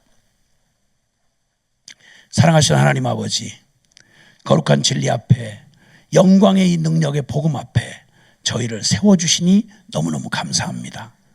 저희가 꼭 출애굽한 이스라엘 백성과 같아서 눈에 보이는 것들 이거 치워달라 저거 변화시켜달라 애를 써왔지만 헛된 구함을 이제야 압니다. 주님, 가장 심각하고 가장 중병은 내 영혼 안에 내 심령 안에 일어난 이 무서운 질병이니 주여 내 영혼이 변화되게 하시고 내 영혼이 복음과 맞닥뜨리게 하시고 그래서 주님이 주신 이 십자가 부활의 권능이 내 영혼 안에 일어나서 주님 옛사람에 대하여 죽고 새 사람으로 다시 살고 주님 새로운 피조물이 되어 이전 것들 슬프고 연민하고 그리고 죄에 끌려다니며 빌빌하던 나는 십자가에서 끝장이 났고 그리고 이제 오직 성령으로 살아가는 하나님의 새 사람을 입혀주신 거 찬양합니다. 주님 계속해서 주님을 주목하겠습니다. 겸손한 마음으로 내 열린 심령으로 주님 앞에 서겠습니다. 주님 나를 고쳐 주옵소서. 나를 더 온전케 하여 주옵소서. 잘 가고 있었다면 더욱 용기와 담력과 믿음을 주셔서 이제 승리하는 증인이 되게 해 주시옵소서. 우리 구주 예수 그리스도의 이름으로 기도하옵나이다. 아멘, 아멘, 아멘.